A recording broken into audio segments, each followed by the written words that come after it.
Oh, I do we? think you have to agree or something there. Yeah, I got it.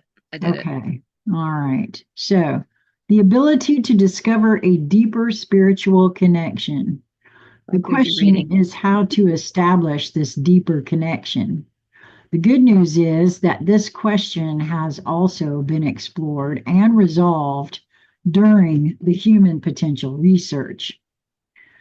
But we have to genuinely seek in order to find. That's the truth right there, as far as I'm concerned, because Mm-hmm. even claiming that you're going to search, if you don't actually do it, Mm-hmm. well, not only that, but even if you're claiming to search, for me, there's also the added part of you have to be open to seeing your triggers. Uh, Mm, because searching is one thing, but if you're confronted with something that doesn't feel good and whatever, instead of just bypassing it or covering things up, because there's a lot of that that goes on, you know. yeah. And ask me how I know this because I did it. I still Mhm. sometimes could have the tendency to do so because nobody likes to admit when they're wrong or when they've, just because we've been taught that that's not right or that's less than or whatever. And so it makes us unworthy and all these different things. At least that's been my experience for myself. No, it's definitely been something in my upbringing as well as, if you do something, deemed to be stupid, you're, yeah, I Yeah, don't you want know. to keep that from people as long as possible. Right, right. You don't want to be called stupid, that's like a really, it's a bad word, and that's just somebody's You just opinion, right? started. So it's, yeah, it's No, just somebody. Lisa said she just woke up. Oh, poor girl. Oh, well, lucky But that's girl. okay. And I told her we just started, so she can jump in here. Jump in whenever you're ready, love. Yeah. Okay. So yeah, I just I know that been a thing in my childhood, and nobody likes to be called stupid or felt like they're stupid, and I even deal with that sometimes today. So it's dealing with what other people think of me is none of my business. I don't know if you've ever heard of that Oh, yes, I thing. have. And that's a hard, and that saying it is one thing.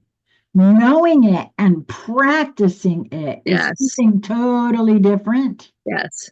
And so I totally feel you. That's why I said I still have the tendency to bypass, and I have to watch myself very carefully Mm-hmm. because I apparently am a bit of a genius in hiding crap from myself. Mm, And so knowing that has made it a little bit easier too. right. Here she comes. But I got to be honest with you. It doesn't matter. You know what I mean? Knowing that, Right. uh, Right. that just means I have to pay even closer attention. Good morning, love. Morning, Lisa. I just want. She's got it. Good morning. I'm so sorry. No, don't Yeah. be sorry. We're okay. Listen, I forgot to. Don't for a second think that I didn't because I did. And I Lord, went to bed at 11:30 last night, which is early Oh, for that's me. okay. That's usually my time. That's the time I usually go to bed. well, but that's odd for her because she's been. That's why I said she's been a night owl, and so Ah, yeah, so that is odd for her. She was, getting ready for this, uh, perfect. but apparently, your sleep had other plans. You needed that sleep. That's true. That's true. So we So, just we just started, Lisa. We're on 256. We could probably just reread that and yeah, right? we could do that. Yeah, sure. Okay. Um, Awesome. Thank you. I got a little bit to do to get ready, and then I'll go get right. on the computer. Okay. Okay. She's on her phone, so she's gonna wander around the house and get her things together, and Yep. Perfect. she'll still be able to hear us. Yes. Thank you, Awesome. Sheila. You're welcome. I figured that's what you were doing. Okay. So we are on 256, like Lori said. It's the ability to discover a deeper spiritual connection. The question is how to establish this deeper connection. The good news is that this question has also been explored and resolved during the human potential research. But we have to genuinely seek in order to find. And that's where we had stopped, Lisa, because I said that it's not just the seeking, because it's also for me, when seeking, I was coming up against triggers, and it's real easy to bypass those triggers. But that I've come to recognize that that is the most. And I was thinking about her so hard not 5 minutes ago. Elena just texted us, so she must have been thinking about us. Mhm. Um, at any rate, I know that for myself, um, it's really easy for me to blow past triggers. That's what we were discussing when you joined us. Same, same, definitely. Mm. Yeah. So, but we have to genuinely seek in order to find. Spirituality is the most personal of decisions, and we again must shrug off the voices of the secular world seeking to pull us back into unconsciousness. The delusion again tells us that our moments of inspiration were mere self deception and fantasy. And good God, how many times? Because I'm telling you, I know I've said it, I've heard Lisa talk about it.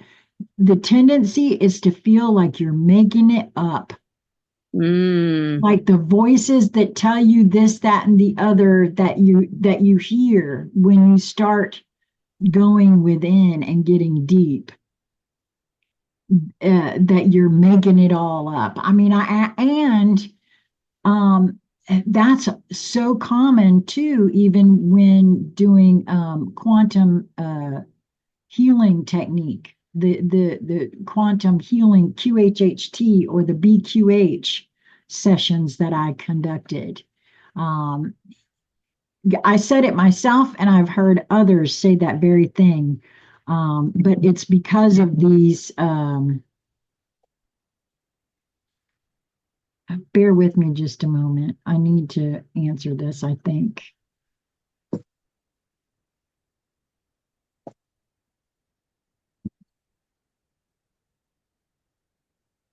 What time did you have in mind, sweetie heart? Because I don't know what her schedule is. I need to go ahead and get that in there. Um, yeah, so the inner voices or the outer voices that tell you, oh, that's all in your head and that kind of thing. It's real easy, like you said before. If somebody else has something to say about me, that's their business. I don't have to take that in. Yep. Yeah, so the delusion again tells us that our moments of inspiration were mere self deception and fantasy. There is no divine force. The universe is still uncaring. I just don't think that's true. Nope. Happily, we now know better. Enough people have genuinely established this connection for it to be a growing reality in the world. And how it feels has been thoroughly discussed in a plethora of books. When we experience it ourselves, we see it is exactly as all the sages and saints describe. It does give us a peace that surpasses all understanding. I couldn't agree more. How about you? Yes, absolutely. Yeah, I never, When we experience it ourselves, definitely through right, my travels and everything. Holy cow. Yeah, I had to experience those things to be right. like, oh, that's, y- Yeah, you feel like that's a what they veil meant unlift. when they say that. Yeah. You feel something unlift from you. Yep. Oh, I did. Yep.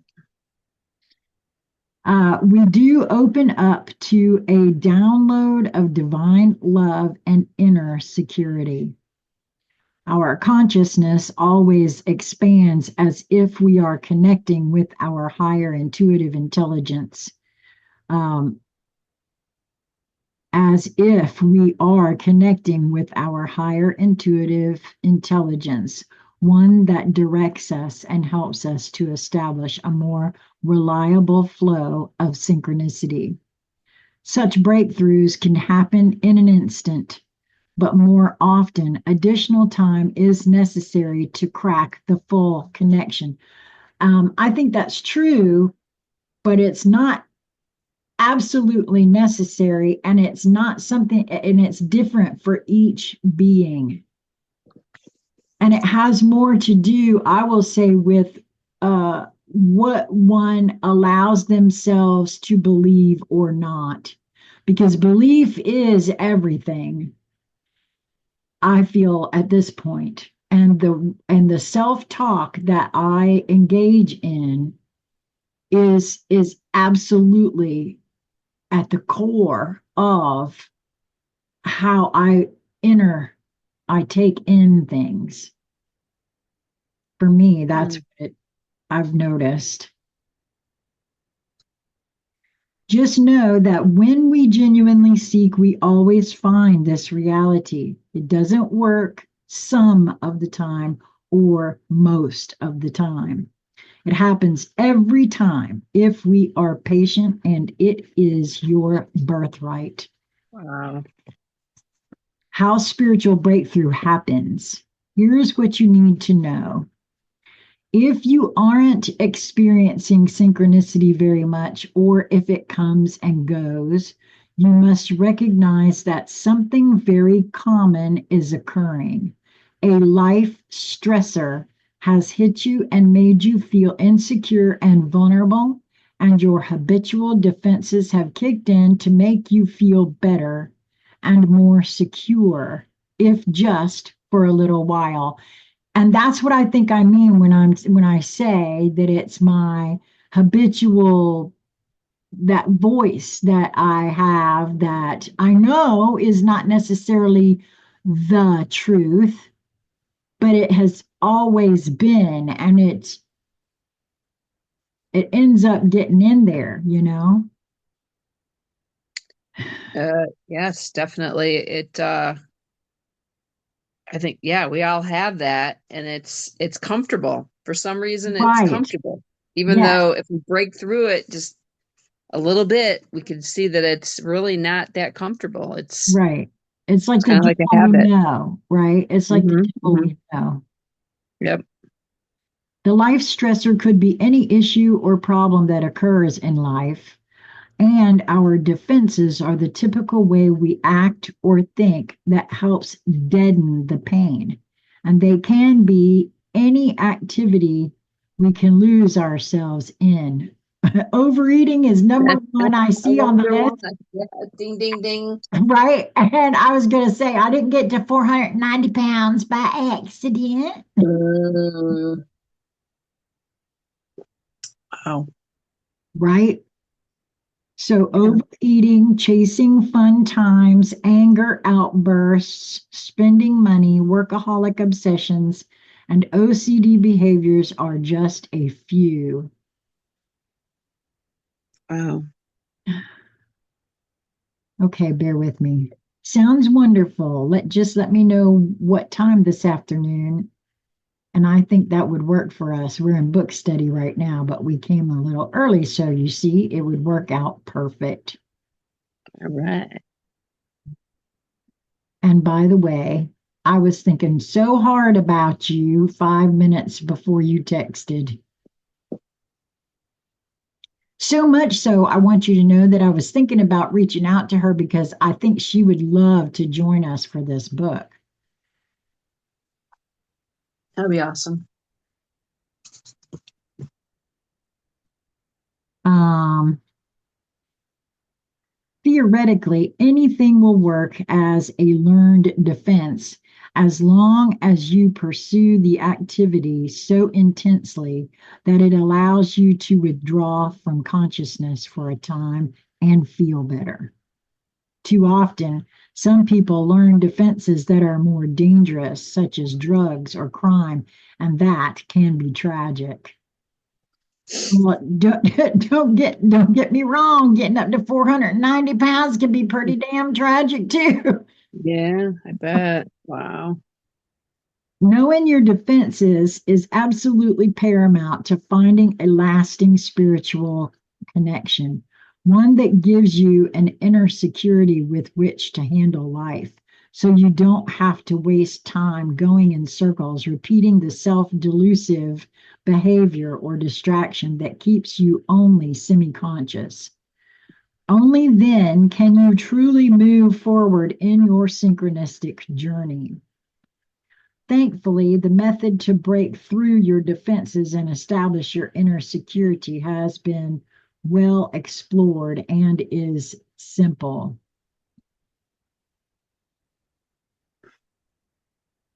That would be perfect, actually. Mm. Um, yeah, that's why I think I was saying I have to be in tune to myself and willing to see those triggers. And I feel like that's what this is discussing here. Right. That's Mhm. the next part is where I definitely I feel that. Um, Thankfully, the method to break through your defenses and establish inner security has been well explored and is simple. It's a form of meditation that merely requires you to sit alone with yourself, holding the intention to establish divine connection, which would feel like an inner love and security and an opening of the heart experience. Usually, just sitting alone in this manner is enough to get one's defenses to raise their ugly head. They will urge you to get back to your own stress reducing addictions. In this meditation, you must always be alert to these anxious urges to flee, to get back to your projects or to pursue fun. Come back to your intention to intensify your emotion of love. Um, well, I think that's true, and I have a bit of synchronicity with um, this portion of the book right now too, because I just was flashed a conversation that I had on uh, Saturday with my sister, and again um, some information that came across my field yesterday. So this is very interesting.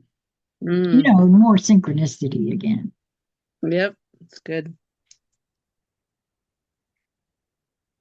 Even if you have to remember times in the past that you have experienced love in order to summon it up again. However, the love you are looking for is a constant emotional state without an object. And again, be aware of any other emotional state without an object. I don't know why I just now realized I have Lisa's book. I'm telling her the book page and I have her book because this wasn't in my book, remember? Just laughed. Mm. That was funny. I know. Right. Yep. Um, so again, be aware of any other emotional states that pop up and merely let them go. The aim of this meditation is to form the habit of always catching yourself as early as possible when other thoughts or emotions knock you out of this connection. The practice is to recognize you have lost your love state as soon as possible and return to your intention of seeking divine connection that replaces the stress. You do this over and over again until you can experience this stable emotional state of love and download of inner security, even bliss, with which you sustain your flow regardless of the stresses in your life. Hey, Lisa, would you, because I just was flashed the conversation that we had and that you had in regards to your lattice Okay. while I was reading that there. That's what they meant when you would establish over unity. Oh, But okay. this is I think that's why I was flashed that. Right, right. Okay, read the last sentence to me so I can tie it in with. Okay. You do this over and over again until you can experience this stable emotional state of love and download of inner security, even bliss, with which you can sustain your flow regardless of the stresses in your life. Yes. That, Oh, beautiful. that Yes. and it was right there that I was flashed or I actually got a flash of the blue lattice. That's exactly it. Oh my gosh. And yesterday I spent a lot of time with the team on that subject. So that's Mm. very interesting how that came up. Um, and I was distracted there while you were reading. So I was like, okay, now I got to get to my room and get this computer turned on. And I wasn't paying any attention to what you said. So thank you Well, maybe for, that's why I was flashed your lattice because it was for to make. catching it. Yeah, that's a really big deal too, right now. Um, and it has everything to do with also the ability to trust the data that you're getting. Because that's kind of how I got into that conversation again about the lattice. So, um, it's about how you run your energy. Mm. Um, and I know that they've shown me how I can help people um, connect to their higher being through my own focus and attention, right? And they might get um, a bump up. I don't know how to say it. Like I'm having a visual of them standing on my shoulders and being able Mhm. to peek at a level above, right? Right, But if I walk away, so my shoulders leave the scene, they're back down to where they were before I came there. right. And so because of that, um, you can't, right? Because I was worried about helping someone. Okay, so the gist of what they said to me was this, that when it's all until this time that you trust yourself and that you get into over unity, you will, it's a competition for energy, just like the book has said. So everybody's looking to each other and you're getting your energetic feeding, if you will, how you function. The energy that you need to function comes bilaterally. It comes from those around you. Okay, that is what my team referred to as the gnarly lattice. They showed me something that looked like a dream catcher. It was just Mm. a lattice of node points, right, where these it looked kind of like roots of a tree. I don't know if you've ever seen Stranger Things, but they did a really Yes. good job at describing what that lattice looks like in a visual perspective. But so it's gnarly nodes that are fed by the people around you, right? And then you're sort of in the node and you get fed, kind of like tree roots.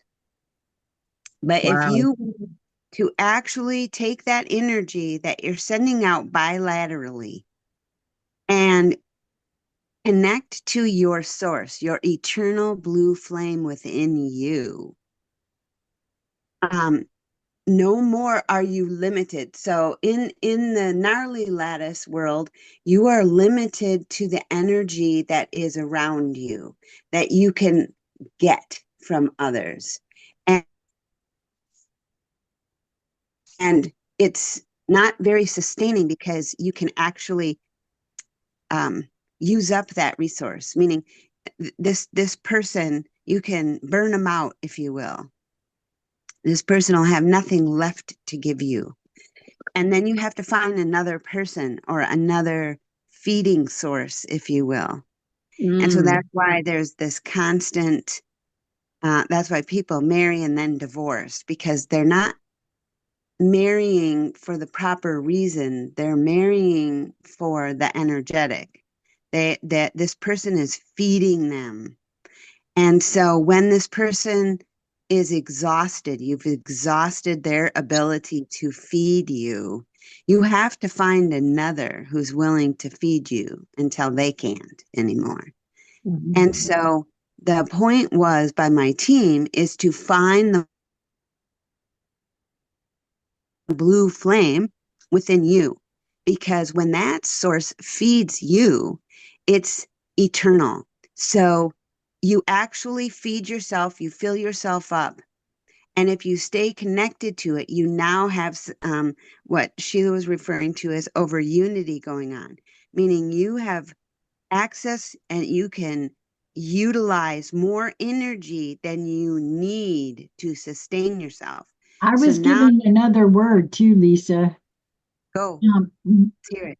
when we get it from someone else, that Mhm. is that is a source of conditional love.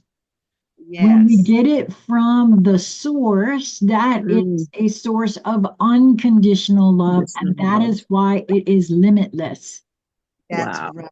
It never stops. And so you now can help yourself, right? You have everything you need for you, and you can help others without it draining you. Right.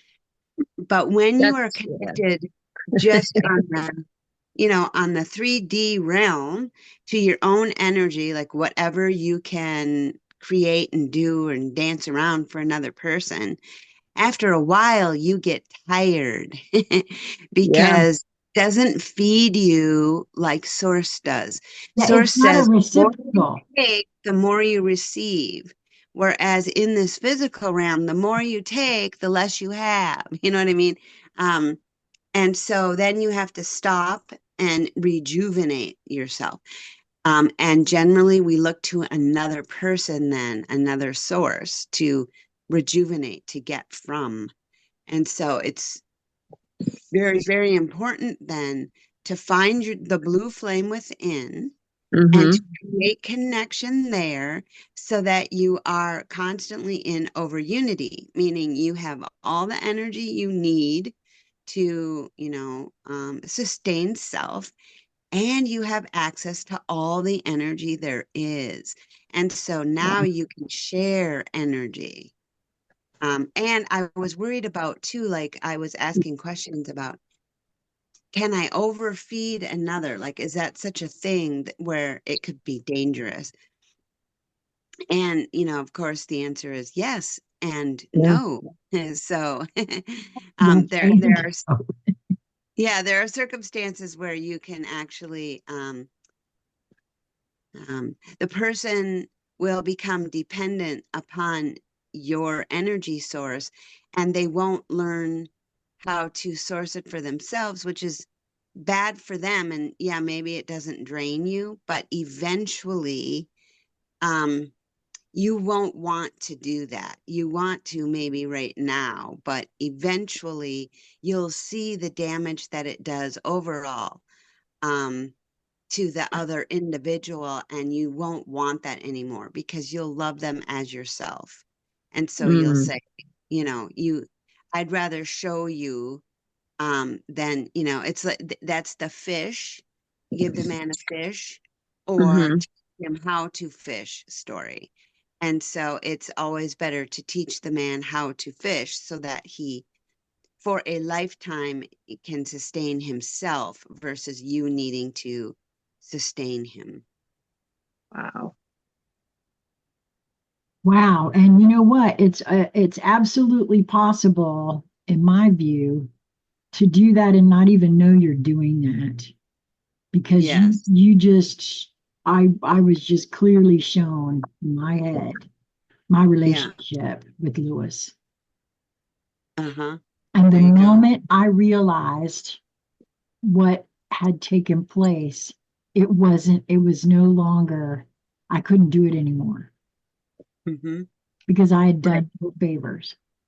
Yes, and it's okay that you propped him up for as long as you did, because you needed to get to that point, Sheila, Well, where you could get, absolutely, because it wasn't absolutely. really hurting him. He didn't want to take up the mantle. Well, So no, that's what I mean. there was no harm done there. But you could see the harm or the drag on you, wasn't necessarily in your highest interest. Right. No.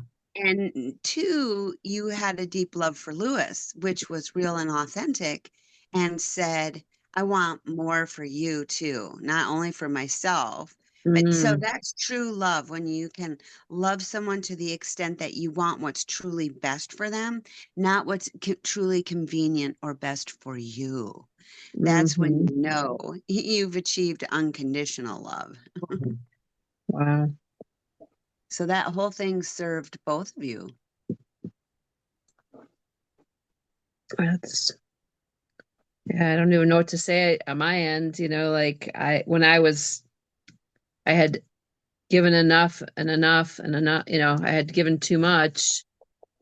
Um, and it was starting to deplete me and my relationship with my ex husband. It was, um, yeah, I needed to get away from Well, it that was, whole I don't know situation. about you, Lori. I don't know about you, but I definitely realized that my relationship had become, and probably always was, Hmm. a codependent Absolutely. relationship.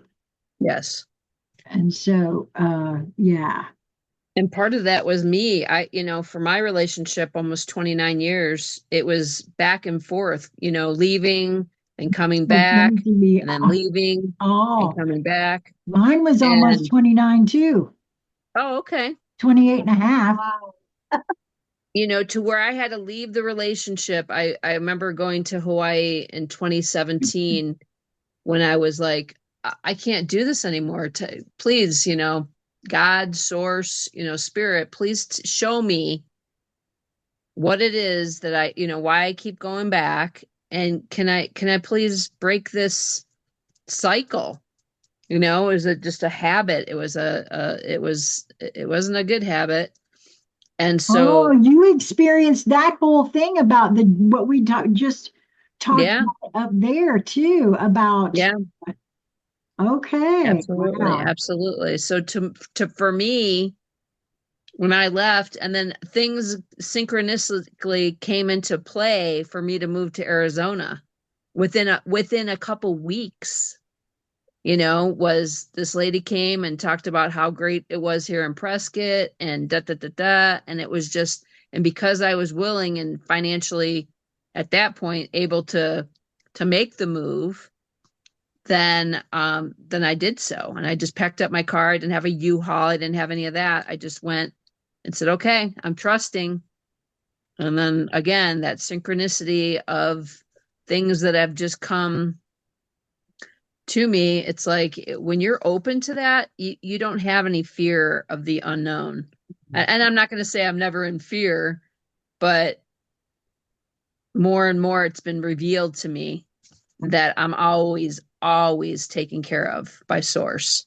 Yep. And that relationship, needs to be the strongest and the best, and that connection, that bandwidth. Somebody told me last night, because I was like, we need to talk about the schedule for next month. She goes, I just don't have the bandwidth to have that conversation. And I'm like, okay, but I feel that way sometimes too. Like I just don't have the energy to talk, or I need to just rest.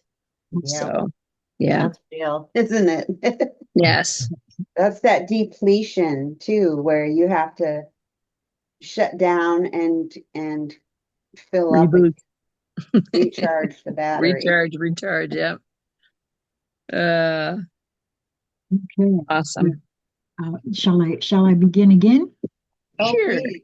Okay. Please. Along with this inner peace come all the other abilities that allow you to stay out of stress in the first place. That's it. That's all it takes to break through to your deeper connection. The only hard part is to keep at it, to keep practicing this method until you see the results for yourself. Getting started. Getting started is easy. You merely find a place to sit with yourself and then set your intention in the way we discussed above. Intend to stay fully present in the moment, seeking to connect with the higher emotion of divine love. Let go of any other thought or feeling that is not that. Sometimes you will be swept away by your internal chatter, but merely let it go and return to your intention to connect to in the present moment. It's important to make sure you're alone in a quiet place where you won't be disturbed by the outside world. If you have trouble being alone at all at first, the way I did, tough it out anyway. It's that important. After all, many of our defense mechanisms involve losing ourselves in the bustle of social life and conversation and pursuing convivial activities as a way to distract us from facing our insecurities. And for my money, that is a true statement that actually goes to everything around us.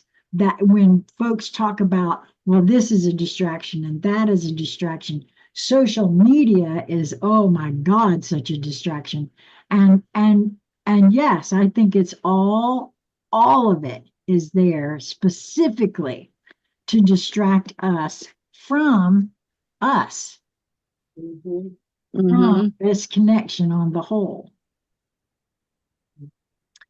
I Well, I always, remember, oh, sorry. no, go ahead, I please. was just going to say, I remember when I noticed now, and I'm going to say, to me, this was back when I was having insights about myself, just from a willingness to observe myself and not make a judgment about it, just an observation. And I noticed that the most uncomfortable could ever be was to be alone with my thoughts. Like there was a bit of a terror, like it just terrorized me to think. And I was babysitting when I had this awareness, and I was alone, and the parents were a little later than what they said they were going to be. And back in the day, TV kind of tapered off and ended at a certain time, right? And so the little song had played and the TV went, "Bing," and it was just white noise after the picture of the flag. And I went into Mm-hmm. terror and panic because Okay, because so for really, actually, for like the last hour of television, nothing was on anyway that I wanted to see. Nothing. There was just nothing. And I took solace in the commercials. This is how desperate I was for some distraction, that I loved the commercials. Okay, so now the TV has signed off and left me to my own devices. And literally, I wanted to panic, cry, scream, run home. Like, I couldn't believe the level of discomfort I was feeling for for being forced to sit in silence. I wanted to say in the dark Oh, by myself, but actually there was no darkness. I was sitting next to the lamp. I mean, the only thing that had changed was the TV went, the distraction went away, right? And I was mortified that I would have to sit there with my thoughts. Like you would have thought the worst thing that could possibly happen to a human was happening to me. And I didn't do anything about it. I remembered catching myself in the act of the panic. And luckily for me, within 20, 40 minutes, the parents came home and relieved me of this tension. But the thing that really stuck with me throughout it, because I didn't change it, I didn't get any words of wisdom, nothing. I just observed myself having a hissy fit until they got home. How Like just, old were you yeah. when this took place, if you don't mind my asking? Oh my gosh. And I even remember which neighbors and where it was. Um, so this would have been maybe 15, possibly going on 16. I don't know. Well, whenever they still when television was still going off the air. So maybe it was even younger, actually. Well, Because just the I've sometimes. been, fact that you had this, and that you're remembering it now. The fact that I don't know.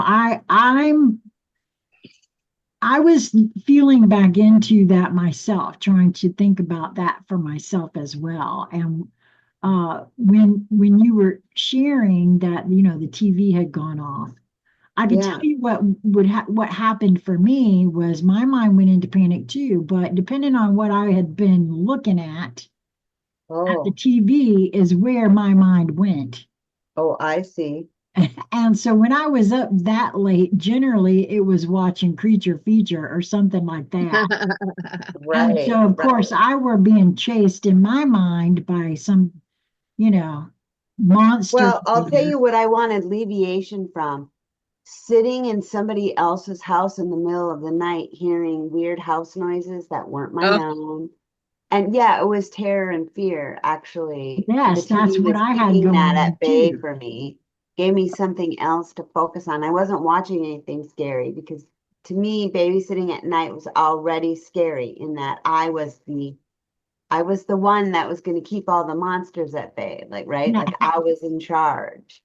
So that was oh my terrifying gosh. to me. Well, I That don't is, know if yeah. this helps or not, but I was in my own home, and that, Well, and this, what I observed myself doing after that, instead of like, I don't know, there's a million things I could have done that would have been more constructive, but what I did do is I remembered that feeling, and I decided that the radio was my best friend, and I played that radio Ooh. constantly. I fell asleep to the radio. I woke up to the Mm-hmm. radio. Like I could not function without the radio. And That I brings back remember memories. too Oh, when I was an adult and I let the radio go. And that was a very conscious decision because I had heard um, music in a new way after a certain level of awakening. And it gave me what I used to say is a case of the angries. And I cannot drive and listen to music anymore at this juncture in my life hmm. because it gave me road rage. And I was already battling a lot of road rage. Road rage was all the rage back in that moment of my life. And the traffic was hellacious. And it was a topic of conversation wherever you went because everybody was dealing with road rage. And so I remember thinking, I do best if I turn off the music because the music would get me going. And I was like, oh, it's some of these beats and rhythms. It's like the angst, the anger is built in. I could feel it. I'm ramping now. And so I had to turn that off. And then how I turned it off was to put it on NPR. I'll just listen to some fantastic conversation. Well, there's no fantastic conversation going on at NPR, let me assure you. And so that would give me a whole new case of the road rages because now I'm listening to non-sensory and railing back at it. And one day I was in a fit because of what they were talking about. And my still quiet voice said, you could turn it off and not let the radio dictate what you are thinking about right now. You Mm, choose. And that was such a powerful statement. It stuck with me. I will never forget that. And I was like, that's right. I'm in charge here. Snap. I turned that radio off and I just started thinking of all the wonderful things I wish to fill my mind with. And I had a ball. And from then on, I was addicted to the silence of, especially while driving, I need to be in control of my thoughts while I'm driving, period. And my road rage disappeared. And my most creative hours were my drive time. And I spent more mm. time driving than I did anywhere else in my life at that time. Wow. That's Yes, amazing. yes. So I'm Yes. with him about the power of silence and being Yeah. alone. You brought back a lot there with the babysitting too, because that was me. Lisa, we're not too far in age from each other. And just the sounds of somebody else's house was very yeah, kind of scary. And I would put on the Disconcerting. radio and there was certain DJs or radio stations at certain times that I was just like, oh, thank So do God I. they're here, like they're gonna take Yes, care of me. yes. And I'm kind of a opposite. Like for me to go on a road trip, I have to have music. So I have Sirius XM so that it doesn't go out. Like, the station doesn't Yeah, go I out. did that too. And Yeah. I started listening to the comedians. They have Oh, channels yes. on there, comedy Yes. full time. Yes. Yeah. So there's a Yeah, lot that yeah, I resonate with. Thank you. yeah. Mhm. So I always favor a place in the woods where I can feel the energy of a forest. But where you choose to connect is entirely up to you. You just have to be alone with yourself for a while. Even Mhm. if you can only sit for a few minutes at first, gradually build up to 30 minutes and do it every day for a while. It is guaranteed to change your life. I think that's true, but I put it in the category of water. I can't tell you how many people say, "Oh, I can't possibly drink that much water." Oh, okay, well, it's your choice. Mhm. Will you never again lose your flow because of a stressful life event? No.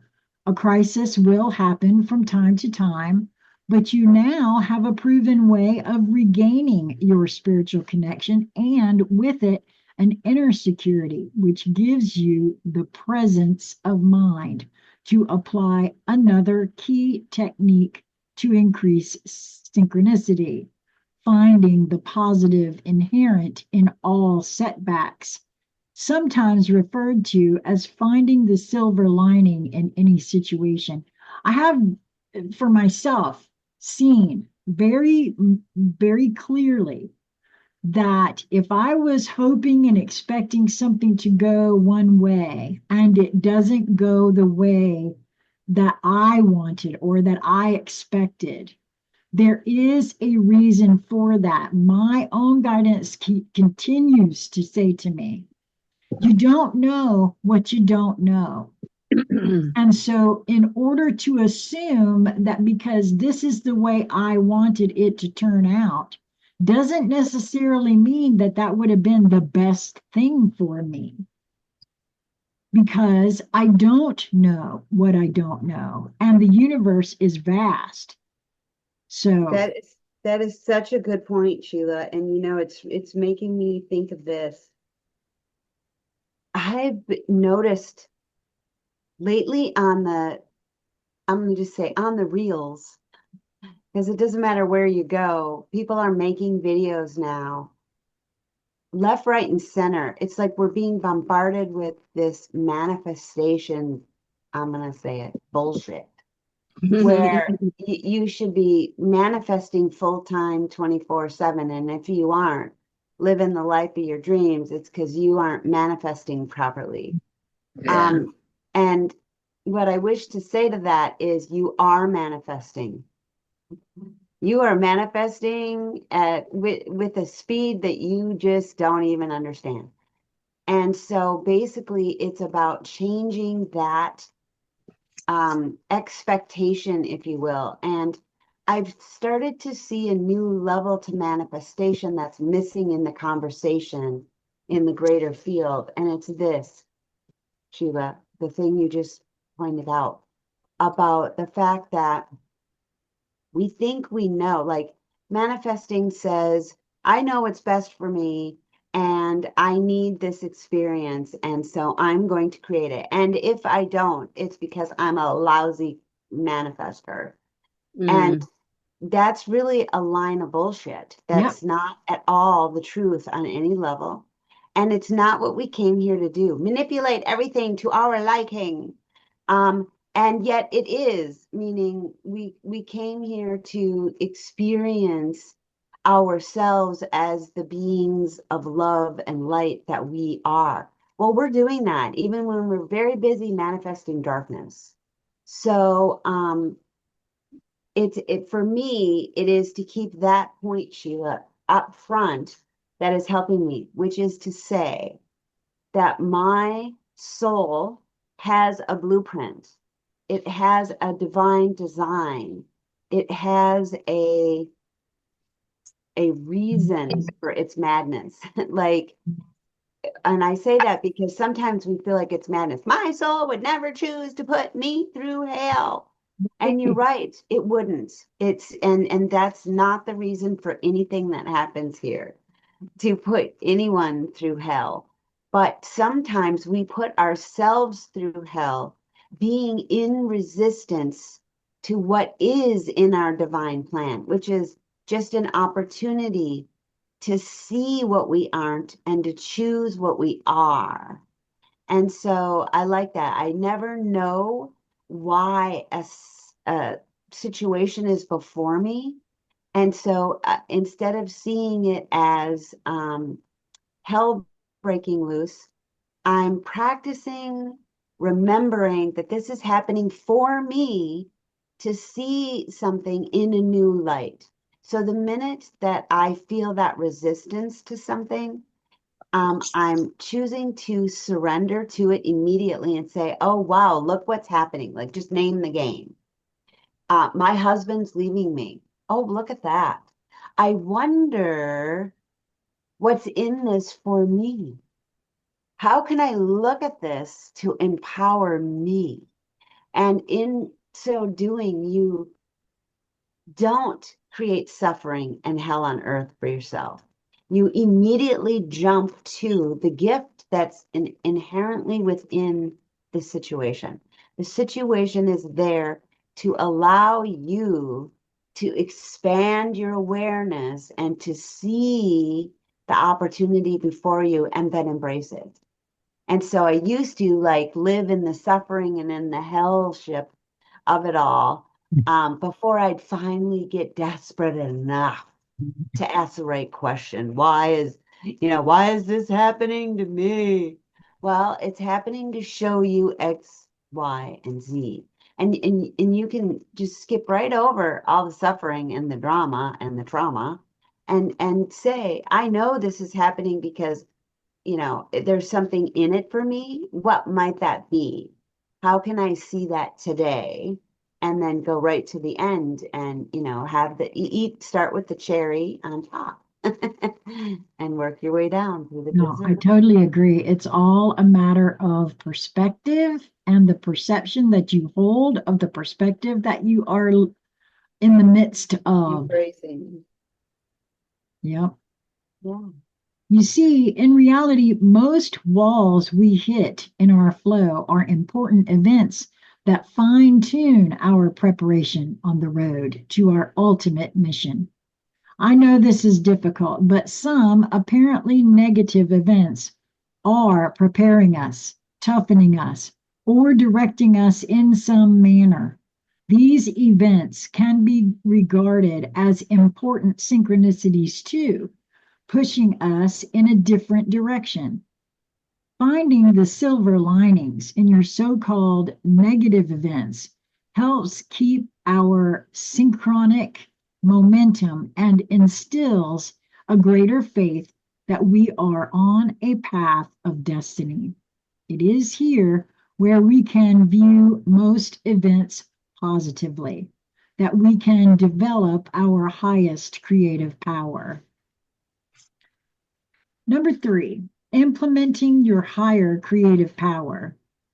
A heightened prayer or intention force naturally flows from your spiritual connection. Although this was briefly mentioned in Celestine, it was described in more detail in a subsequent work, The Secret of Shambhala, which is another book we're going to be doing after we do the experiential. I mean, I'd like to do them in order of how he wrote them. So I'm imagining that the 10th insight will be the next one. This is your ability to energize and add momentum to any area of your life where you need solutions or to meet a goal. It is your personal creative power. If you are investigating the power of intention for the first time, remember that the world generally disbelieves in prayer or intention power, although there is very good research showing that it absolutely works, as Dr. Larry Dossey has shown. Never heard of him. Have either one of you heard of him? I don't think so. No. But millions of people have been raised without any understanding of a divine force operating behind the scenes in this world. And so at first, they have a knee jerk reaction against the idea of intention power. Thus, they are left with only the secular hope they'll be lucky in life. Don't let that be you. Be the spiritual scientist. Prove that the universe is designed for you to have a higher level of creativity in your life. Here's how to actualize this creative ability. Remember that through this method, you are seeking and to achieve a goal in your life or to resolve a problem, and it works by bringing on more synchronistic flow to address the issue. First, take the time to establish your connection with divine love. Then center yourself in your current situation. It's also advisable to perform a quick check on your ego for a moment, because as the saying goes, you have to be careful what you wish for because you might just get it. That's true, you know. Mhm. Make sure you are seeking to create good, positive outcomes for all involved, and that your intention springs from your higher intelligence. Once you feel you are doing the right thing, visualize your intention as completely as you can. Say the intention out loud, but don't merely ask for your goals. State your intention in affirmative language. Declare it as if it were already a reality. If you wonder if using affirmations is desirable, look up the Lord's Prayer in the Christian Bible. It contains phrases that are all declarative, Thy kingdom come, thy will be done. Give us our daily bread. This scripture doesn't recommend saying, please God, if you don't mind, and if I'm worthy, grant me enough of these things. This scripture advises that we assert what we want as a faithful affirmation coming from our divine connection. What you do next is very important. Give your intention a burst of, quote, faith power by feeling gratitude for it in advance. In other words, feel so confident in your intention that you can already feel thankful for it and really summon it in yourself. Feel the fact, feel that exact emotion in your heart, gratefulness. This is a long proven technique that activates your faith power. Many people, once they are familiar with the principles involved, sometimes use a shorthand way of setting intention. They affirm their connection with their intuitive intelligence by calling this force Spirit or Holy Spirit and set their intention for a goal or for their life journey to go well by gratefully saying, Spirit, bring this to us. Or when a problem arises, they say, Spirit, resolve this matter, or keep us safe. What to do when a prayer/intention seemingly doesn't work. If your intention doesn't actualize immediately, don't jump to conclusions.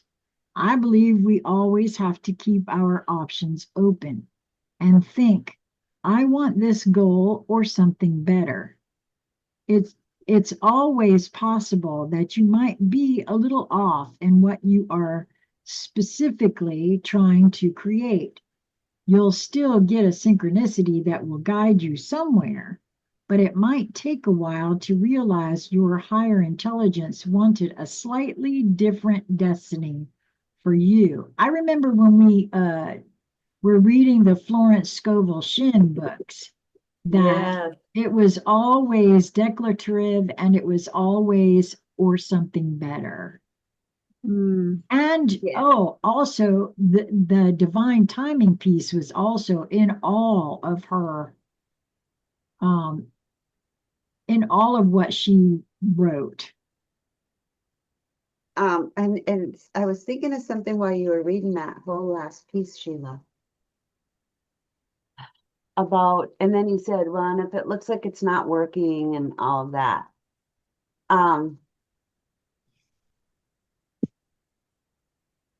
It sounds like he's giving you a formula for creation, right? And in a way that's totally accurate.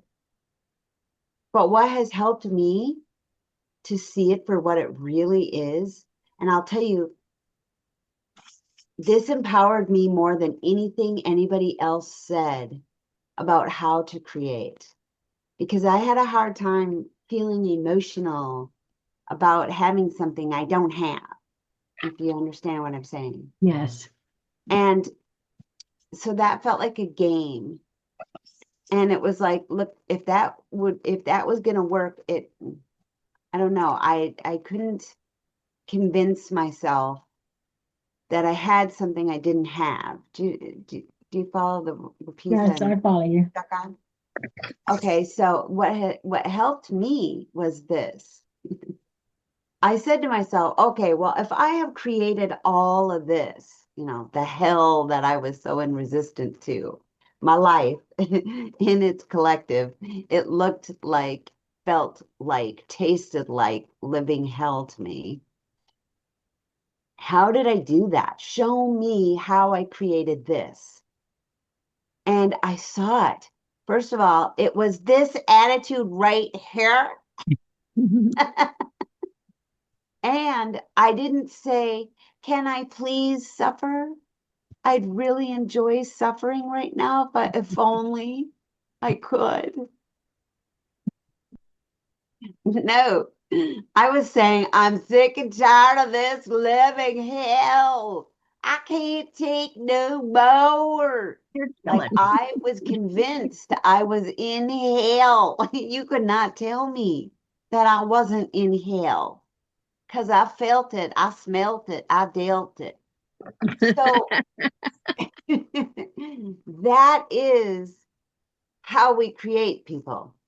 It Oh, is that's just being true. confident and spewing forth energetically through our words, through our thoughts, through our actions.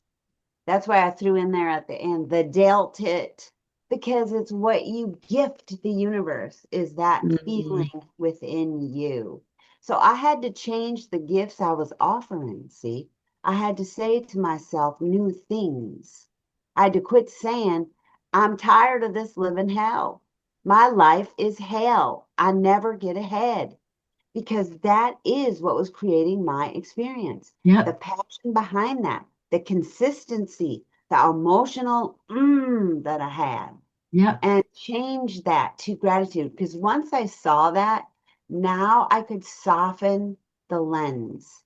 I could go, oh, wow, I can clearly see how the more passionate I became about what I was believing was my life experience, the stronger my life experience became. Like a direct reflection of my own angst about it came at me faster and furiouser. So I played with softening the lens. Well, is it really that bad? Like what's the worst part? And I had to really explore some of the language and the imagery I was using to describe my life and my resistance to it, to myself. And when I softened the lens and I softened the verbs and I softened the spew, my life softened. Is it really that bad? I'm not sure anymore.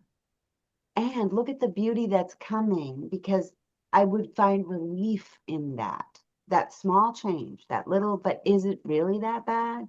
But did you die?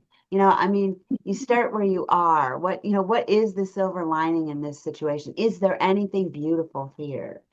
And what I Mm. realized was there was so much beauty present in my life that I chose to dismiss in favor of focusing on and hating the one tiny thing in the scenario that rubbed me the wrong way. Right. And then I knew I can create anything I want by removing my focus from the thing that's, not working for me and moving it over here to the thing that is. I was getting more and more working for me. More and more relief was coming to me.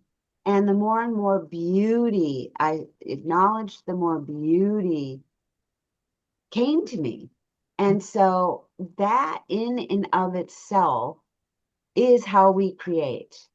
And knowing that gave me this sense of being all powerful. And now I am affirming what is in my life. The beauty was there. I just refused to affirm it. I refused to acknowledge it. And so it was fading away. It was still there. It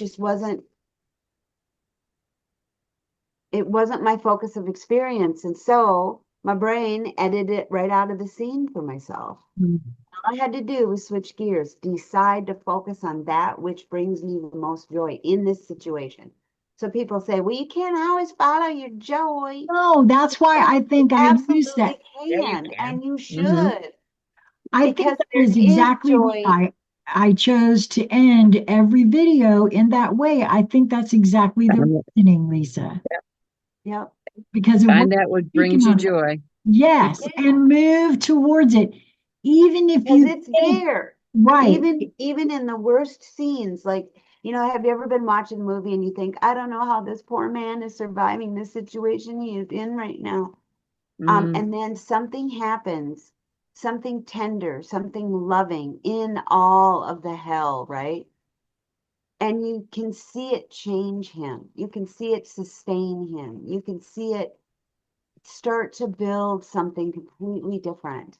And that's really what has to happen is There's always a moment of beauty. There's a moment of love. There's a moment of, bliss built into everything. And if you can find that, grow that, cling to that, It that's is just a matter of focus and because the attention. light and dark are dancing, and you can't, and you can be mad at it if you want, but you can't change that. That's what this game is.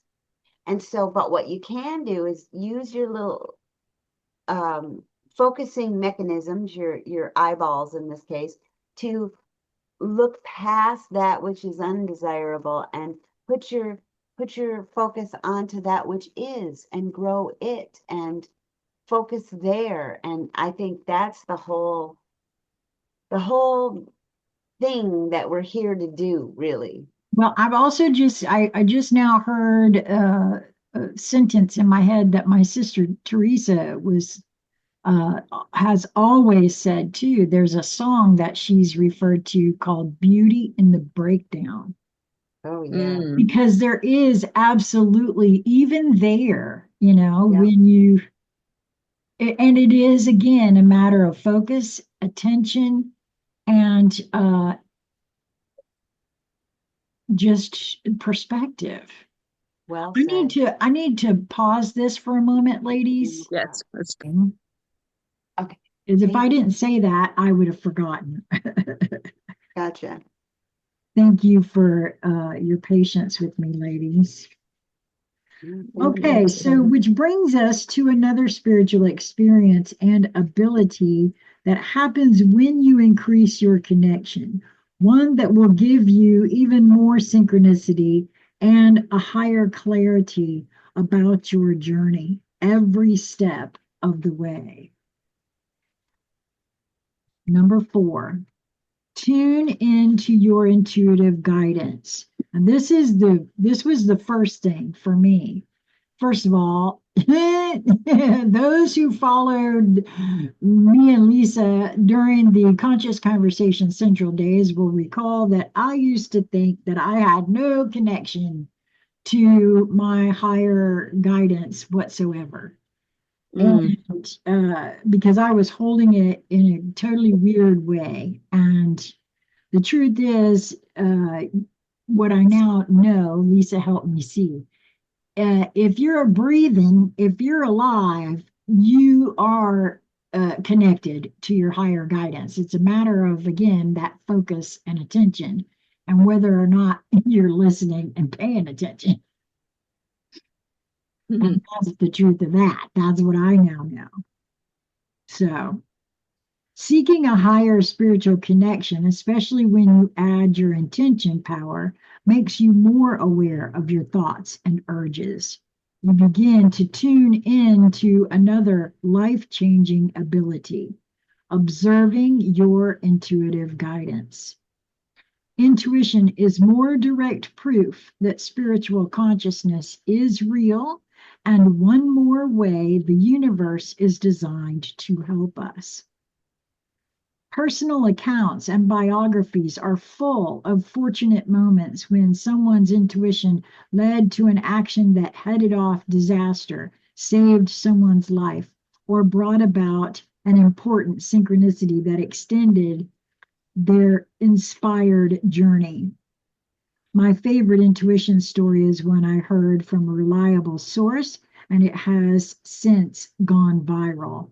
It is the story of a father's inner knowing. A man walked home from work the same way every day with some coworkers who lived nearby, and he enjoyed the lively banter and discussion that took place with his friends. But on one particular day, out of the blue, he found himself thinking about taking another route home. The emotional charge on this idea was so large that instead of fighting the urge or rationalizing it away, he excused himself and took the other route, just to see if anything of note might happen. Nothing occurred until he was about a half mile from his house. It was dark by then, and no one seemed to be around. Suddenly, he heard scuffling up ahead and then a scream, running toward the scene. He could see a man attempting to assault a teenage girl, although he couldn't see her face. He yelled just in time, and the man fled. He gave chase for a moment, but then went back to check on the girl. It was his daughter. Mm. Such Wow. stories about intuition are plentiful. The point is that we can cultivate this intuitive ability and use it to create an even greater synchronistic flow in our lives. I know that that's true too. And a lot of people will poo poo, oh, that's just a coincidence. Oh, No. I no longer believe in coincidence. I think that's a word they came up with so that Yeah. people would discount their own intuitive abilities. Intuitions often call for you to do something or go somewhere where a life enhancing synchronicity can take place. And often, if you fail to notice and follow the intuition, you miss an inspired moment when your life could have moved in an important direction. So, it is important to keep your spiritual connection strong and to learn to detect your guiding intuitions. Intuitions can come to you in a variety of ways. Some are ideas grasped as a whole and motivate you to do or create something. Some will be, well, I remember, I'm being flashed right now, Lisa, your intuition. When we first really were looking at this, you got an intuition to warm up soup that nobody was hungry for. Yep. Yep. Until somebody came flying into the house who was starving. And Yeah. that was just And awesome. I picked up on it and Yep, fed them. that's That right. was really fun. Like that, I love proving to I myself stuff like that, yeah. how connected we are. That was really a thrill. Yes. Some will be images that flash across your mind, showing yourself taking a certain action. Other times, you will experience a gut urge to act in a particular manner. To detect your intuitions, it helps to first learn to distinguish them from ordinary thoughts by learning how each feels in your mind. An ordinary thought is one where you ponder a situation or decision by logically talking to yourself in words like you might speak to another person, considering options or ways to solve problems or to get a project accomplished. This kind of ego thought can also be part of what your ego tells you when you feel insecure and your habitual defenses are up, urging you to unconsciously pursue the crutches you use to feel better. An intuition, on the other hand, merely drops into the back of your mind without any impetus on your part, although it might appear as a solution while you're thinking. The point is that intuitive guidance is always given to you as a helpful gift, making suggestions from a higher place in your intelligence. And I remember when I first started doing this and why I say this so much on the channel even now. I promise to follow all of my inner guidance regardless, because again, I don't know what I don't know. And Yeah. it could very well be that I'm following an intuition that I don't see the immediate outcome of any kind of sort or sense. But eventually, I will be shown where that was the whole reason for doing this or saying this or whatever. Yeah, it's a setup. Yep. To sharpen your perception, ask yourself, why did I think that now? Why did I feel an urge to act at this moment? Why did I see this vision of myself stepping forward in some way? How intuitive urges feel is another clue. Intuitions always come with a hit of inspired energy. It seems important to act. It feels like a forward step in your life movie. If intuition comes and you're still not clear on how to go forward, remember that some intuitions are about activities further in the future, which is, like I said, that's why I feel like I'll just follow them all regardless. Doesn't matter. I don't care anymore. I'll just do it. I once saw the whole vision of the Celestine prophecy while meditating in an old growth forest. I saw the writing, the completed work, and the way it would be passed around the world. Of course, I had no idea that it would happen. I didn't even know what the subject would be. It seemed like a fantasy until a stream of synchronicity began that allowed the vision to come true. So write down your life visions and look over them periodically. Some intuitions won't be clear until other events occur to reveal their meaning. Once you do get clear about the intuition, your next step is also very important. Don't just dive in. Give the proposed action a logic test. Ask yourself, is it realistic? How should I proceed to give it the best chance of working?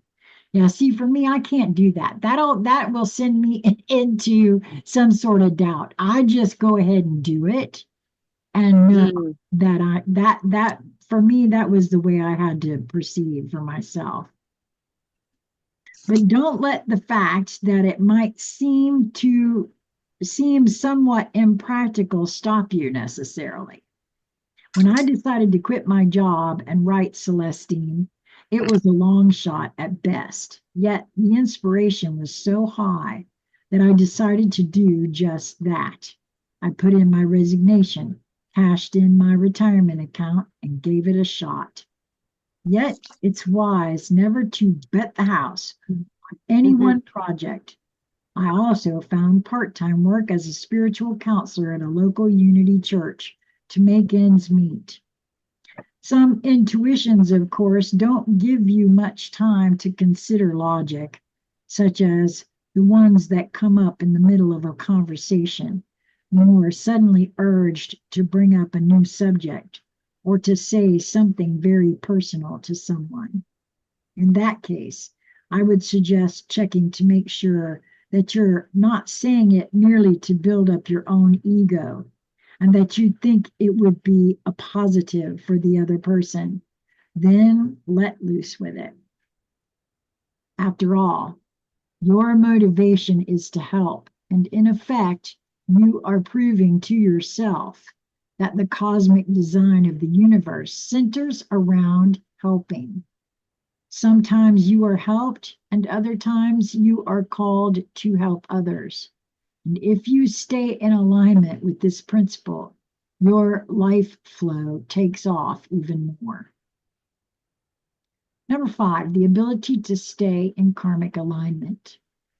What if I told you that every time you intuitively helped someone using your intuitive intelligence to give them a life-changing synchronicity, a check for a certain amount of money would come in the mail? Would you believe it? Of course, I'm speaking symbolically here, but I believe you can prove to yourself that the universe is set up to work exactly in this manner. Oh, well, that brings a whole new meaning as to some of the things your guidance has said to you, Lisa. What do you mean? In regards to the gift being so big that you won't think that you deserve that and all that kind of stuff. It just on this alone about how, that all the positive karma that you've earned in that particular way. Right, right. Small business owners have proven it to themselves for years, and you can confirm their experience just by observation. What all small businesses know is that they have to take care of their customers, meaning they must always think and act in their customers' best interests. They must give them good value. They must not sell them anything they don't need. And if they can't help them, they must honestly communicate that fact. In short, they have to be givers. When they do, the word gets out that they shoot straight and genuinely want to help. And what happens? Business increases. And if they don't act in this manner, what happens? The word gets out quickly, their reputation suffers, and they soon go out of business. People can tell when we manipulate or lie. We see it over and over. But does this principle go deeper? You can prove to yourself that it does. For instance, businesses that genuinely put the customer first also draw out of town or internet customers more readily. They will tell you that customers find them in mysterious ways, talking about the quote energy of the web pictures or the color scheme of the website drew them in. Obviously, for the takers, this doesn't happen. They draw in other manipulators and controllers who try to take unfair advantage of them. Why do so many people seem to still act in this negative manner? Again, it is because the quote, dead universe scientists have convinced them that it doesn't matter, that the universe doesn't care. They imply, quote, might be unethical, but why not manipulate to take better care of ourselves? Nobody else will. And of course, for them, nobody does. So, what is the precise karmic design playing out there? Out here? It's obvious. Those of us who are givers in this world mysteriously draw in more people who are also givers, who show up to give us energy or support or mysterious information just at the right time. So our lives go easier and we stay more inspired. Boy, that puts a whole new spin on what happened at BJ's on Friday, in my mind. And also all those lovely people I keep meeting at Facebook Marketplace. Exactly. It's That's that's real. say what? That's real. No, it really is.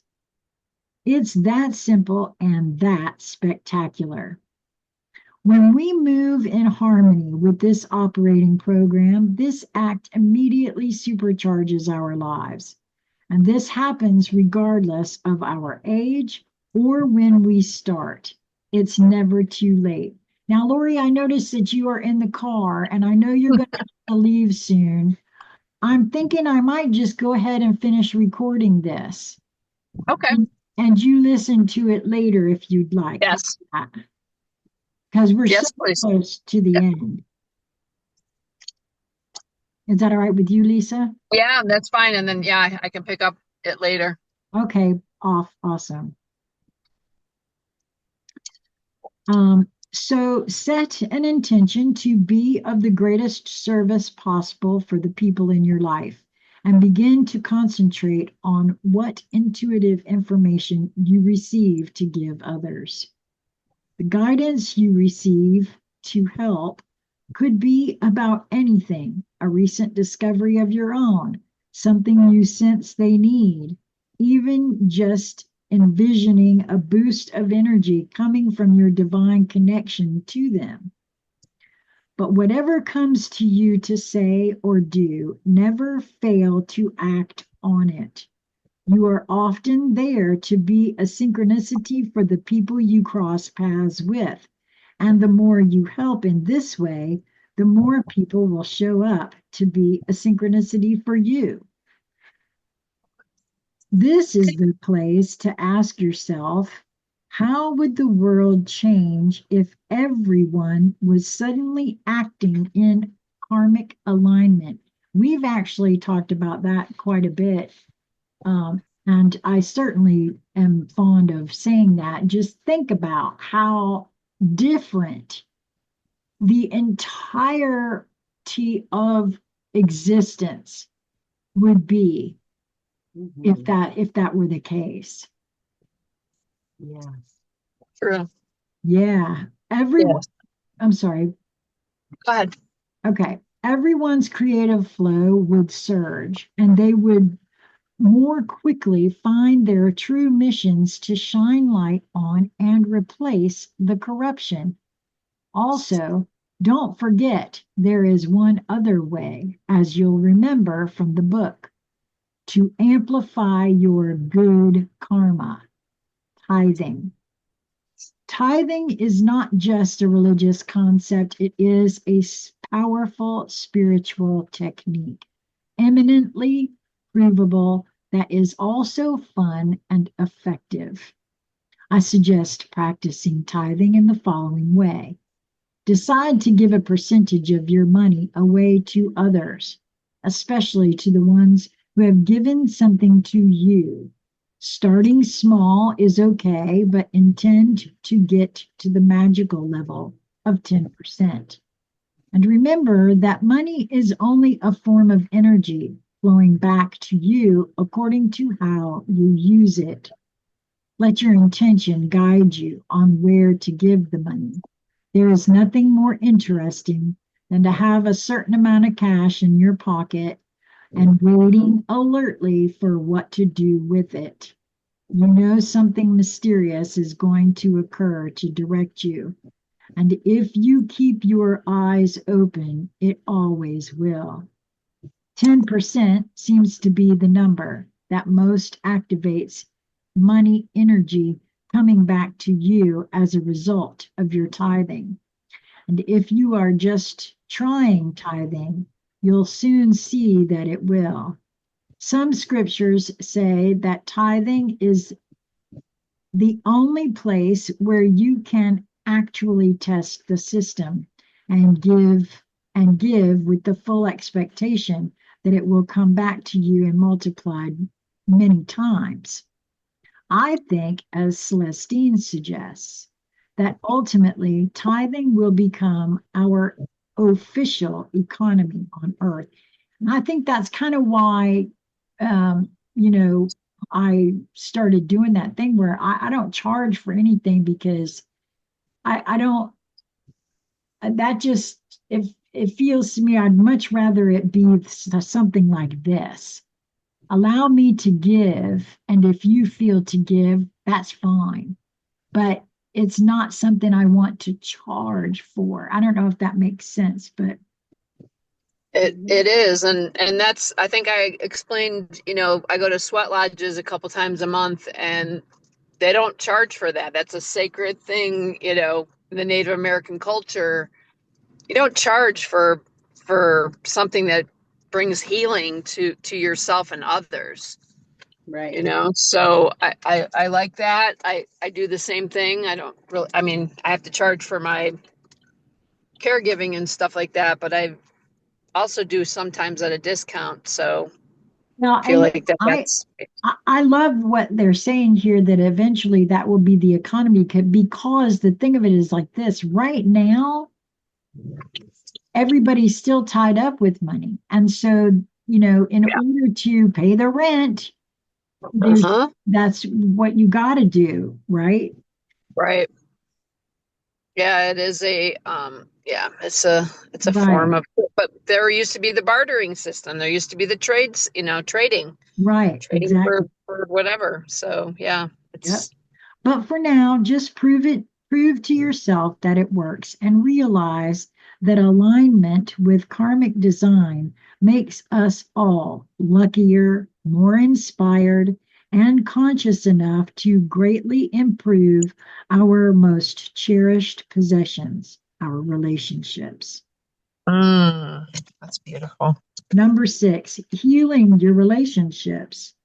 The ability to develop highly conscious relationships is another key way spiritual connection improves and inspires our lives. Remember, using intuition to systematically connect spiritually downloads our inner security. This is important because many of the ills that befall our relationships concern security issues. When we feel insecure in our lives, we tend to make others our reason for living and our fallback support during hard times.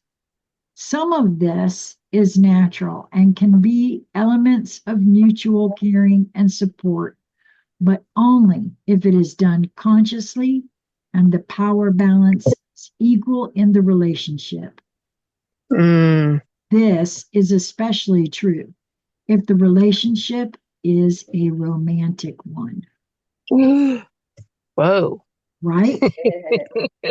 I'm sorry, ladies. I have to go, but that just zinged me. Okay, so That just zinged me. I'm gonna read back on that when I get home. well, Because before I let you go, if Lisa agrees, would you be okay with me putting this one up? yeah, no problem. Okay, awesome. Yeah, All share right. the wealth. Have a lovely day, sweetheart. Yeah, enjoy your day, You as love. well. Thank you, guys. I'll see you next week. All Okay. right. Look Mwah. forward to it. I'll be Bye. on time.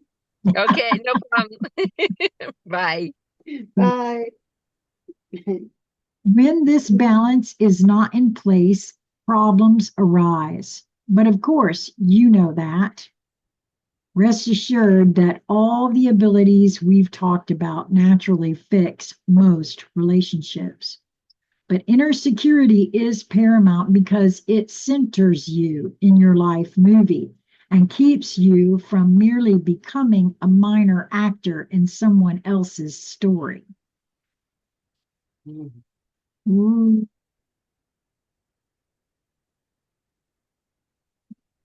Just saw why what's happening on the world stage is the way it is at the moment, using these words actor.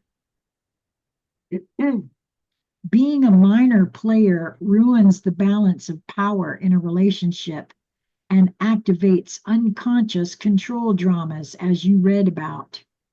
To establish, and that's the control dramas is the biggest reason I wanted to do the experiential guide.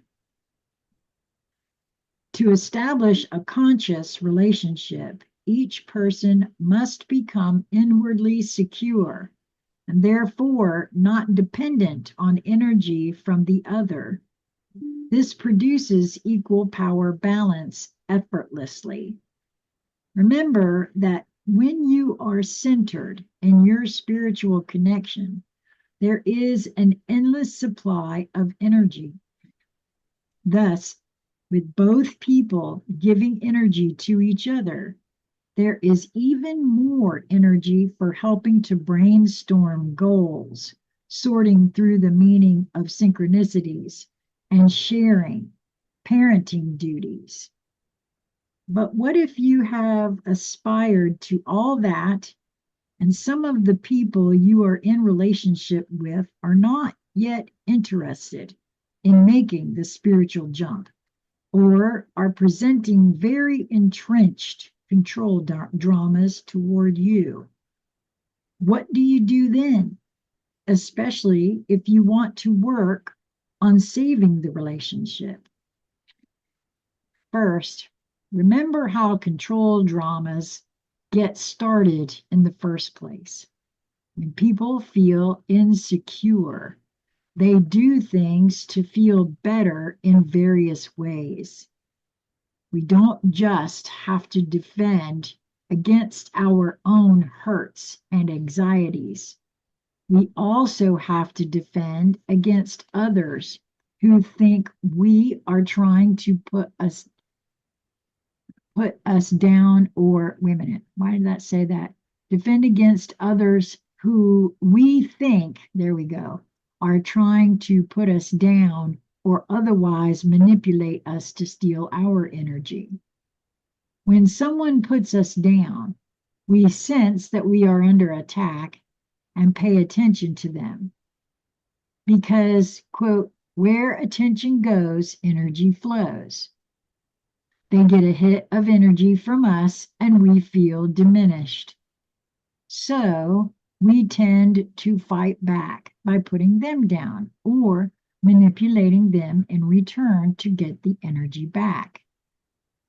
As you read in Celestine, this is the game played by too many, keeping too much conflict and corruption in the world. But this is all ego stuff, of course, developed initially in insecure families. You already know the cure is to always be spiritually connected. So we have our own centered inner security, which gives us an endless supply of energy, regardless of who is trying to steal it. We don't have to play these games any longer. Here is what to do. Simply stay connected with the person, giving them energy, and then name their game. For instance, if you are facing a poor me drama in which the person wants to make you feel guilty about something you didn't intend to do, simply say, I am feeling that I am being forced to feel guilty. And stick to that. Don't defend yourself. Just keep explaining your experience of the situation. Keep sending love. They might need to retreat, but you aren't affected.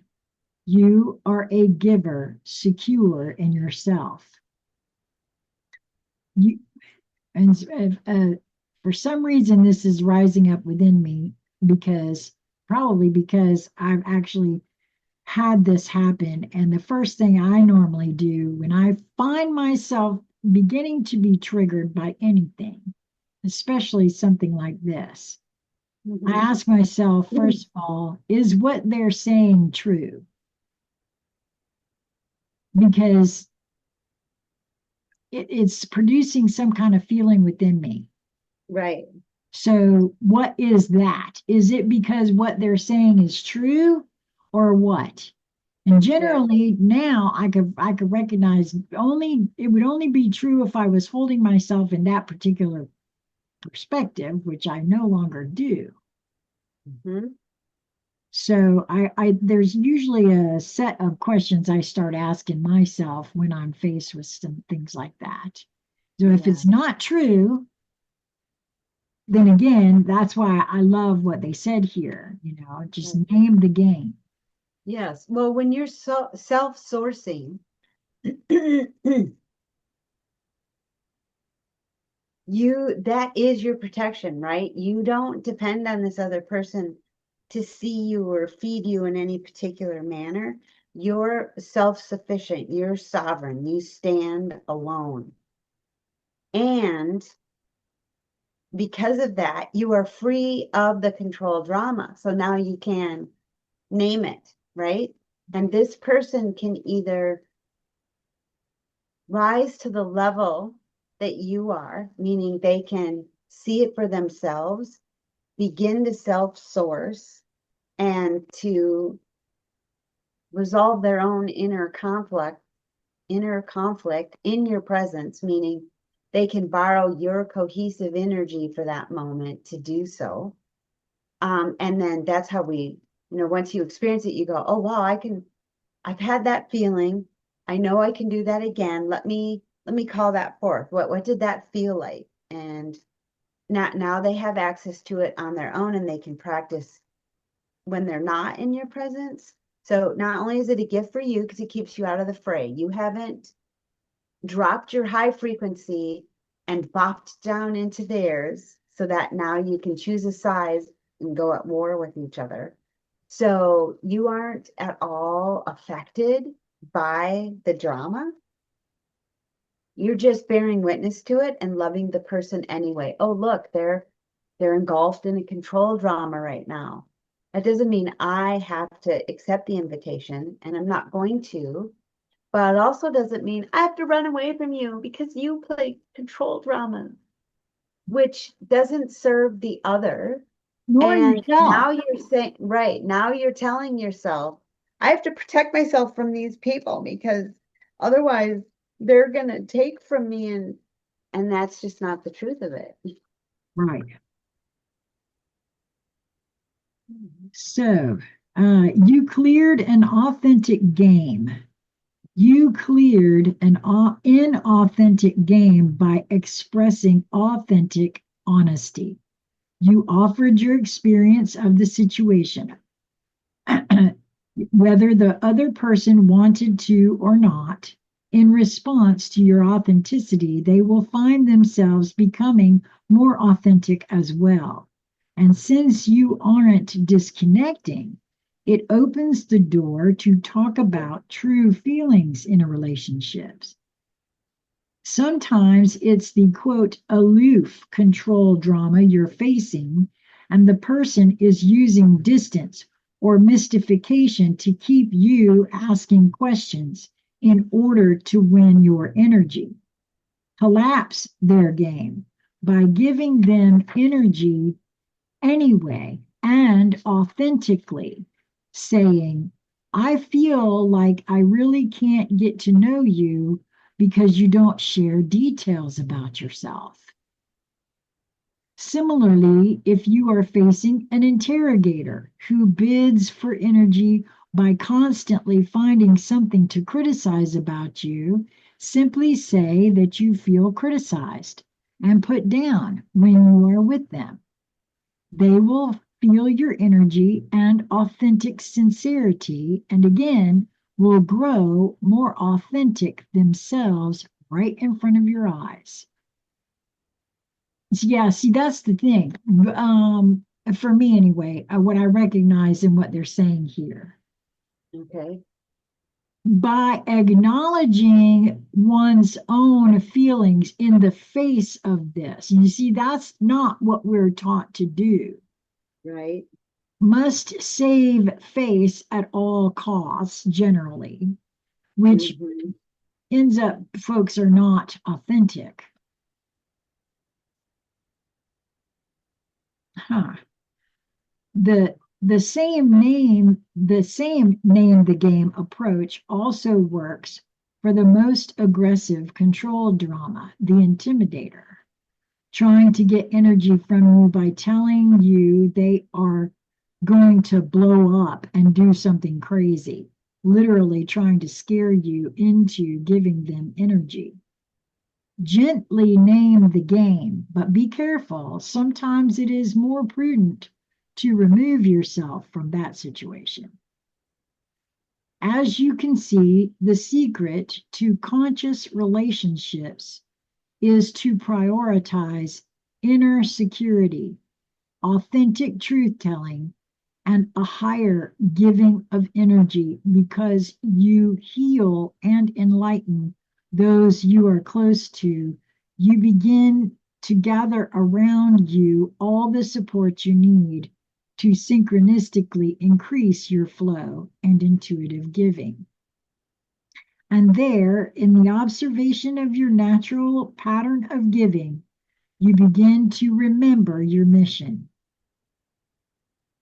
Number 7, remembering your mission. As you engage life more consciously, looking out for others' best interests as well as your own, and listening intuitively for the best way to help, a clarity about your life purpose emerges.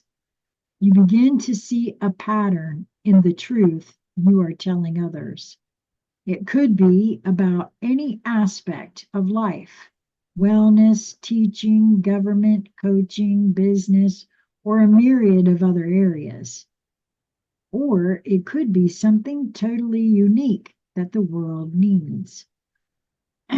Certainly, each of us can help in a variety of ways, but often we realize at any age that all of our experiences have prepared us to help in a very specific way.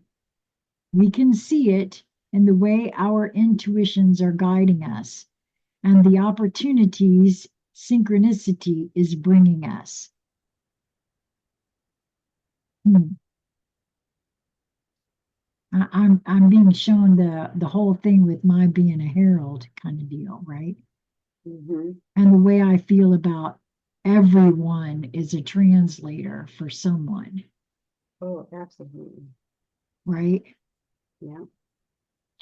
We feel that we are on a journey, ultimately heading toward some particular place or situation where we can help evolve the world forward. Here is what I think we've discovered about this process. It is not about being recognized or famous. Fame, in a lot of ways, can hinder this process. It's about knowing yourself and staying on a path with heart. Here is a way to explore your sense of mission. Sit back for a moment, intending in gratitude that you get the clearest picture you can of your life purpose. Remember, all the turning points in your life can be viewed in retrospect as synchronicities. So start with your parents and relatives. Why did you choose?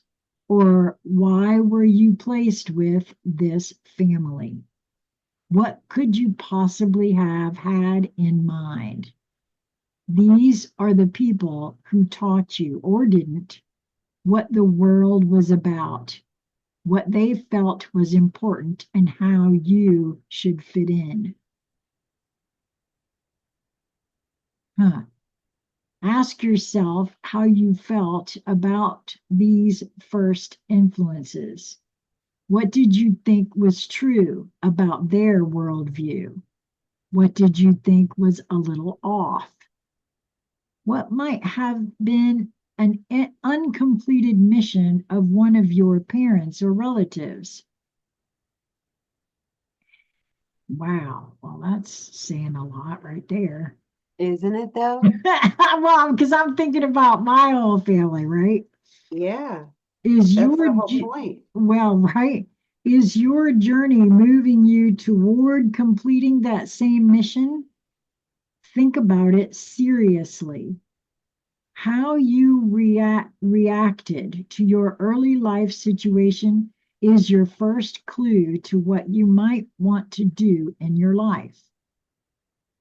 How would you have changed your early circumstances if you could have? Now go on to think about the other important people in your early life. Who were your favorite teachers? What did they give you that was important in your early learning about the world? And who were the early friends that you gravitated toward? What synchronicities did they provide? What were your early interests in school?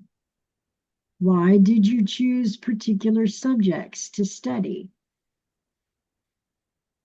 Looking back, was there a synchronicity that led to your very first job?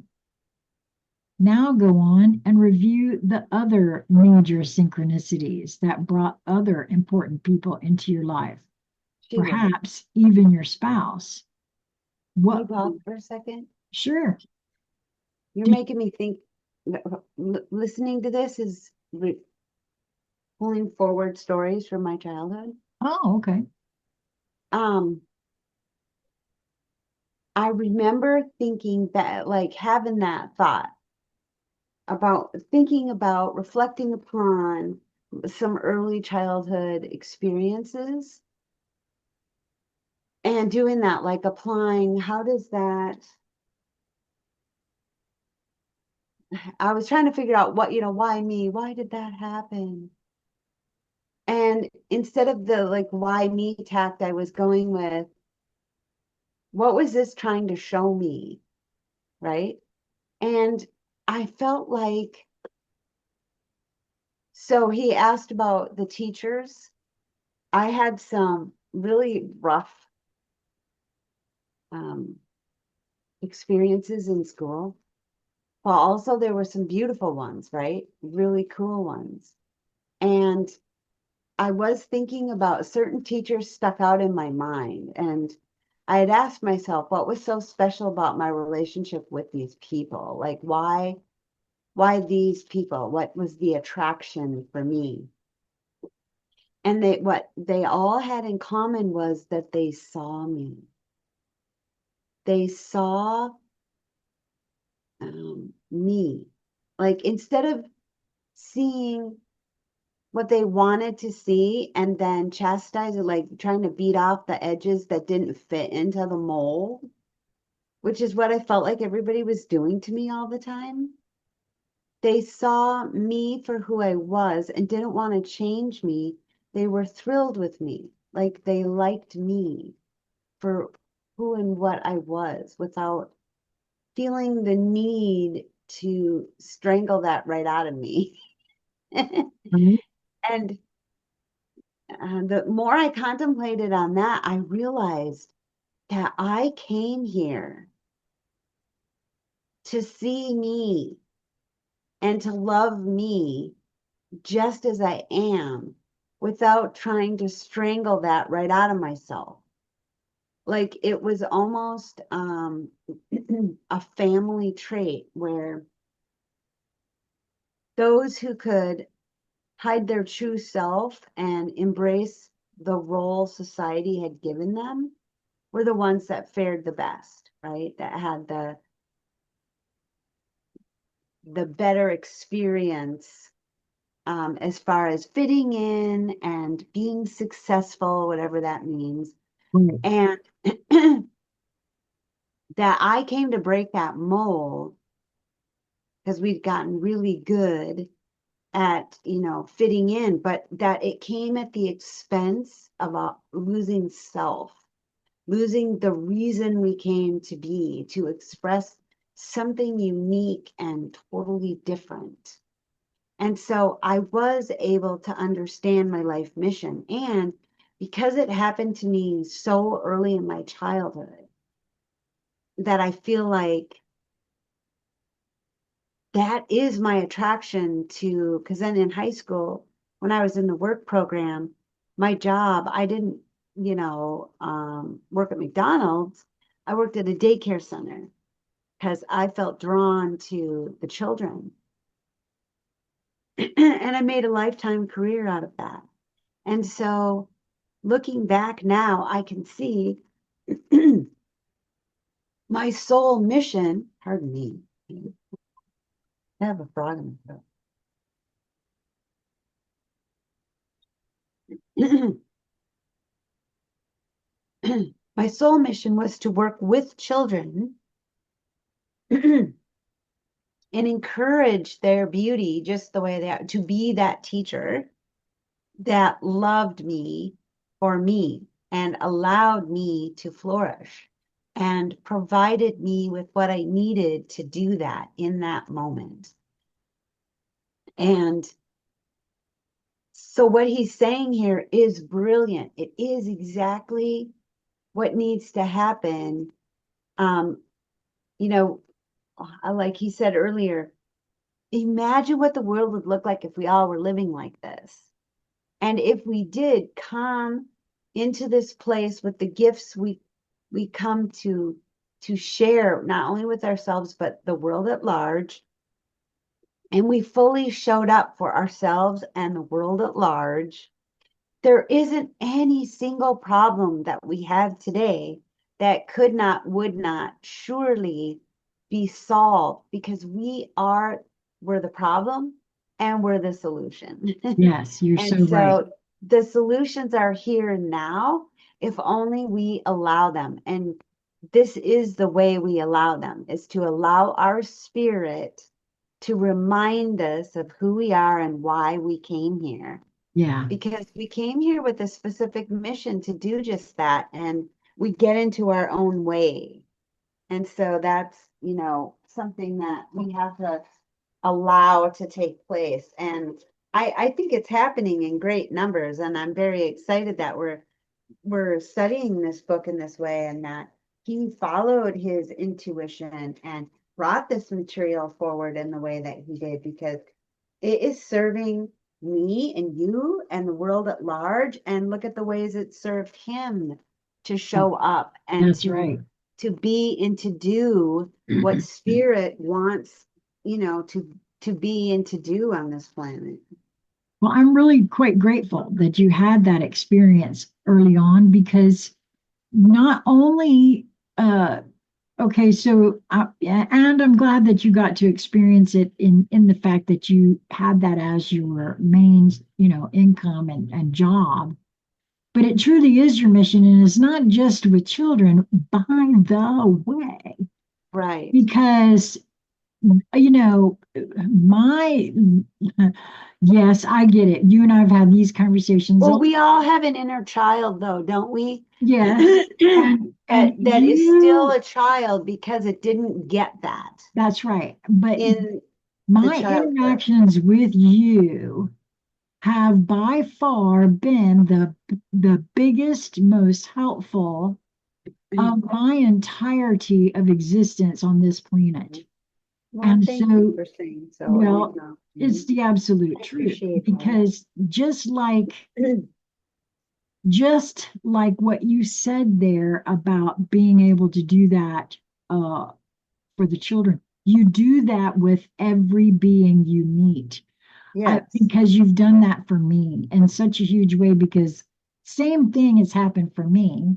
And I think almost every adult can say this to some degree, that they've been Yeah, that's what happened to you. perhaps smacked out of them in all kinds of different ways, not just physically, but emotionally, energetically, to try to force them into a particular, square peg in a round hole, whatever.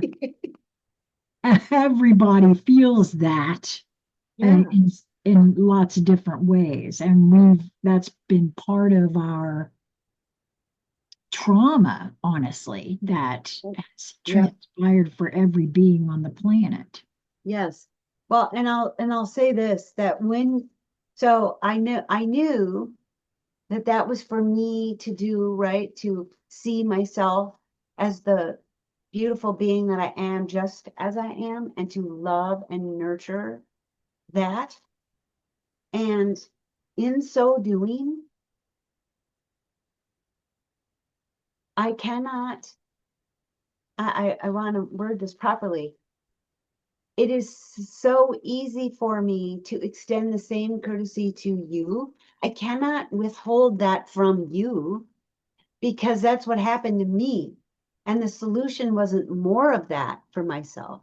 The solution was to stop doing that. And so when you stop doing that for yourself, you don't have that proclivity, that habit, that whatever that is, leaves you. And you Right. don't perpetuate it on self, and you can't perpetuate it on the other. Right. And I think this is really the crux of what Christ was saying when he said, love thy neighbor as thyself. So first of all, you cannot love your neighbor if you do not love yourself. That's true. You cannot give away that which you do not have within you. Yep. So first you cultivate it right at home. Yep. And once you do that, that is, I like Wayne Dyer. His metaphor for this was an orange. If I squeeze an orange, what do you expect would come out of it? And of course, everyone visualizes orange juice. I can even taste orange juice as I watch an orange being squeezed, right? I know exactly what's inside. And so when the world squeezes you, what comes out is what's inside. And so really the focus then should be what's inside. And once that happens, once you are full of delicious, sweet nectar, that is your gift to the world, even when squeezed or stepped on or, torn apart. The gift is still the sweetness of the love and the beauty that is within you. Like also the Bible talked about stepping on the flower and it doesn't get mad at you and step on you back or, torture you.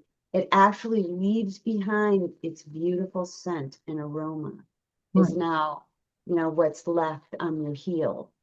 And I know I'm saying that wrong, but there's a scripture talking about that, about the flower um, leaving its scent behind. And that is because it is just that beauty. No matter what you do to it, you don't change.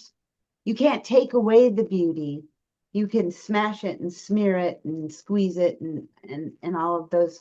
You can disregard it, but you cannot change it because it is what it is. And so I just love that for myself, that I want to be the love that I am. I want to omit or emit that. I want that to be what I bless the world with, even as I'm squeezed or stepped on or Now, and see, that's something to be for the perceived as first time negative. ever in my life, I finally truly get what that means. You know what I'm saying? Yeah, Yeah. yeah. So go on now and review the other major synchronicities that brought other important people into your life, perhaps even your spouse. What were the synchronistic meanings involved in your education and work up to the present moment? What have your children or other children taught you? Most important, in viewing all the synchronicity in your life up to this point, ask yourself one critical question. What has all this input and influence prepared you to now go out and tell the world about living and experiencing a greater life? Boy, that's true right there. I feel like, because I feel like every single thing that I have experienced is preparing me for what's next. Yeah. This is your current clarity about your mission, and it never really finalizes. All your life, you will gain an even better idea of what you came to this world to accomplish.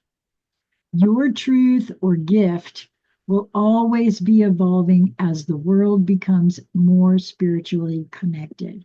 I feel like that's true too, because it's Yeah. changed in just this past year, I feel like. Right? Oh my goodness, the change. Woo! Right?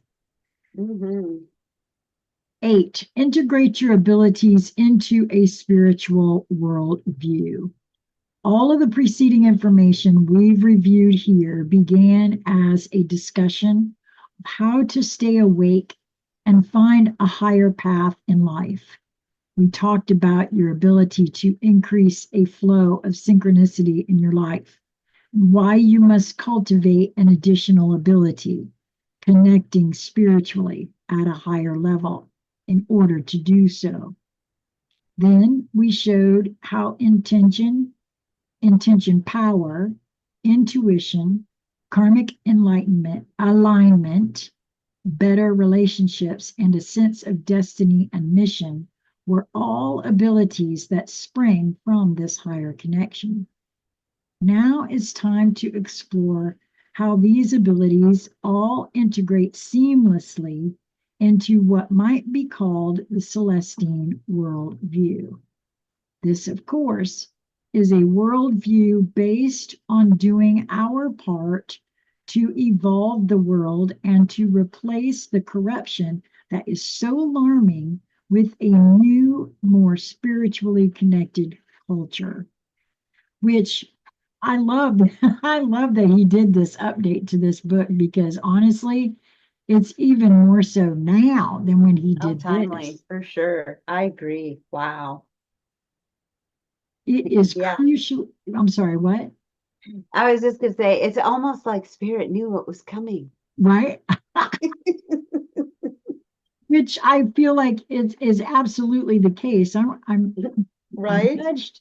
I mean, you can't, once you see it, you can't unsee it. No, so true, so true. So I wanted to come in here and see.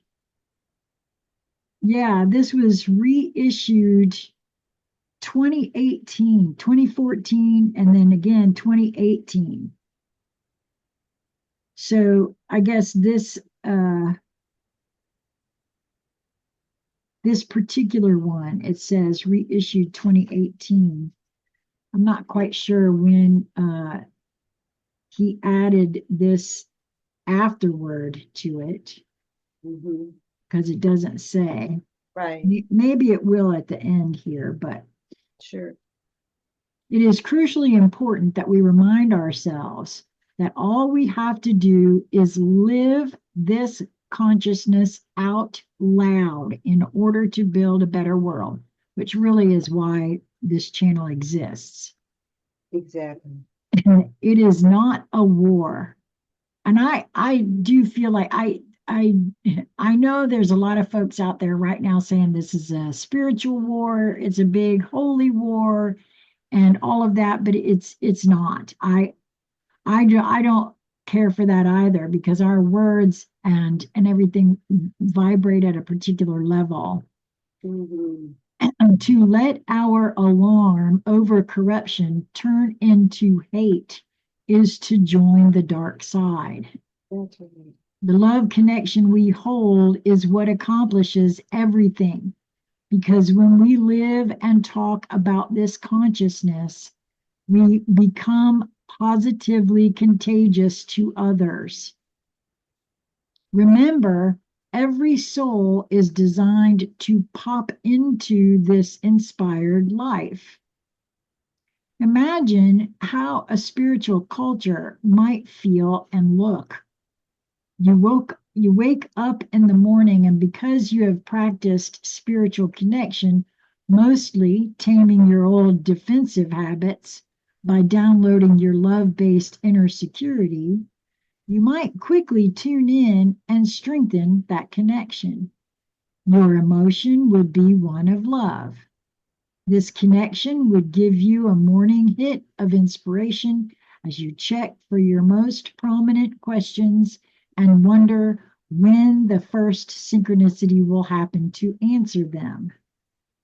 You set a fast affirmation that these answers will appear, including the intention that your day will unfold calmly and safely, and certain intuitions will guide you to the, quote, mysterious coincidences you anticipate. When you arrive at work, perhaps you step into a project or goal. Let's say you must develop a marketing plan for a new herbal-based nutritional supplement that has the ability to replace a drug that has many harmful side effects. First, you again give the project a hit of affirmative intention that the marketing plan will be created smoothly and will be effective in letting the public know the product is out there. And because you know to align with karmic design, you add something else to do. Personally research the supplement for yourself so you'll know you are working for a cause that helps people. Next, you might follow the idea to use logic first.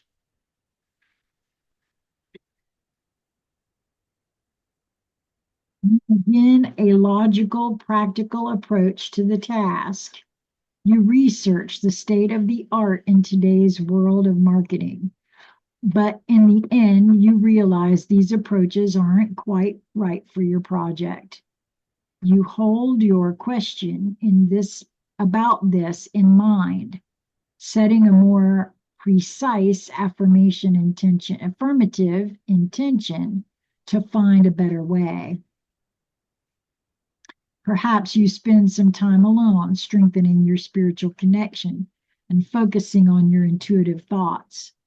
For some reason, it comes to you to head to the park for a walk during lunch, which feels like an energizing idea. You know it is perhaps a guiding intuition, so you go. Lots of things come to your mind as you stroll. Tasks at home, an upcoming vacation, maybe some anxiety over the pressure to complete the project, which bring up one of your defensive habits, which is to lose yourself in obsessive work. You even think about going back to the office to dig in, but you remind yourself that you are working and return to love and calm as your emotional base.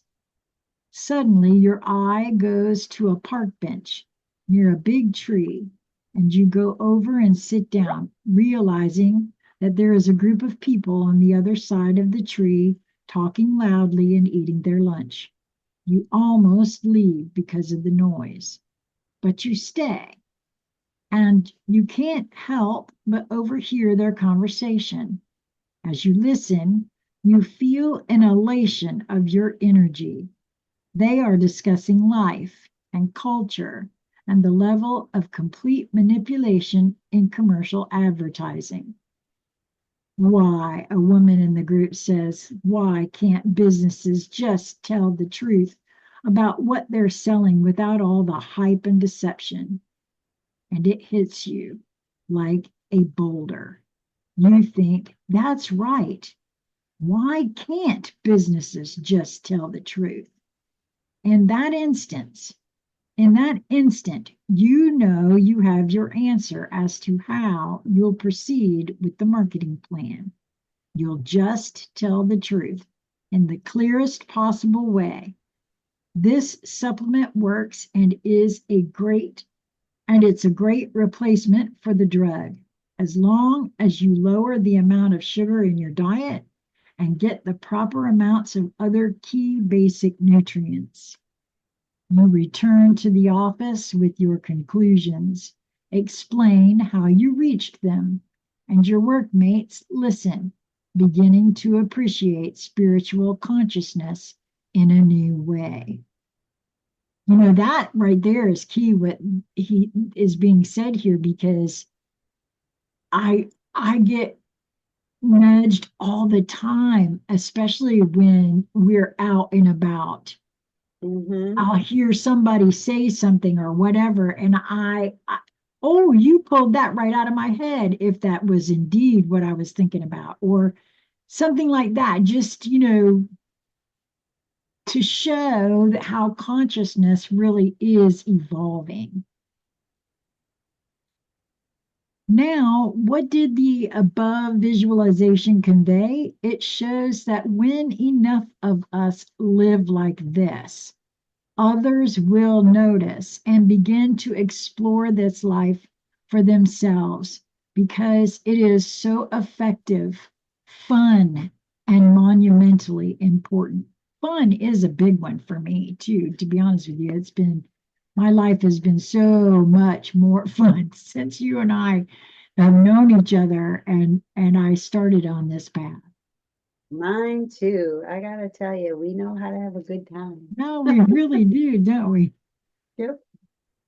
To get to this reality, all we have to do is slow down and live our spiritual abilities.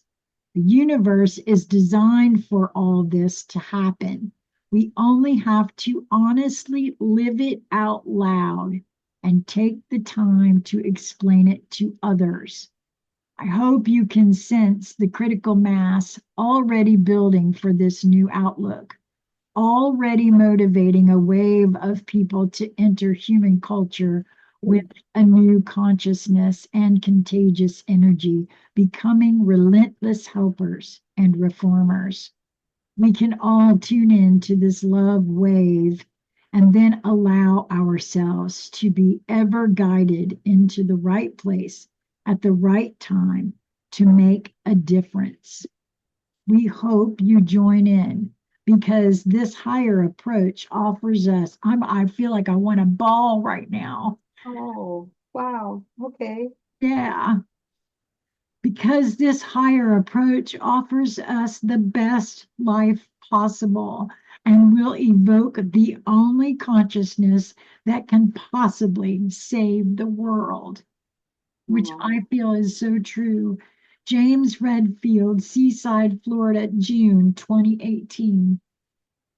Wow. For more information, visit celestinevision.com. And if you got this far in this video, because if with your permission, Lisa, I'm going to put it out. Oh, of course. Yeah. Okay.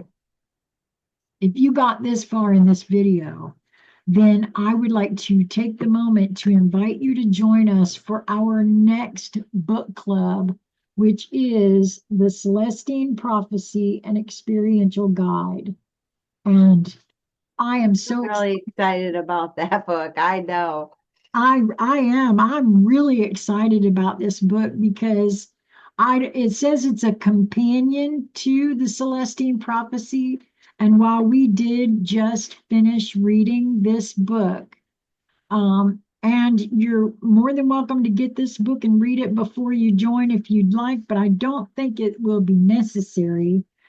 Um, I also have the movie, so and I'm happy to do a screening of the movie. So, um, but the book I can tell you was way better than the movie to me. But Oh, totally. Yeah. I kept yeah, saying that. I really yeah, want to read the book again because, I read it a long, long time ago, but it left such a huge impression upon me right. that I'm so grateful that we're doing this. Yeah. Yeah, me too. So if you are interested in joining us for this book club, you get a little taste in this video about what it's like. We get together 2 hours. I know this one's probably been a little bit longer than that, but I wanted to finish 2 hours a week. We are in the process of kind of deciding exactly what day of the week and what time we're going to do our next one. And I've also decided that not going to start the new book until the week, probably the third, at least the third, maybe the fourth week in March. So you've got some time. Send an email to consciousconversationscentral@gmail.com. Let me know you're interested. Please also include uh, any days of the week that would be better for you. Also include your time zone that you're in. And if we are friends on Facebook, don't you can just send me a private message if you like.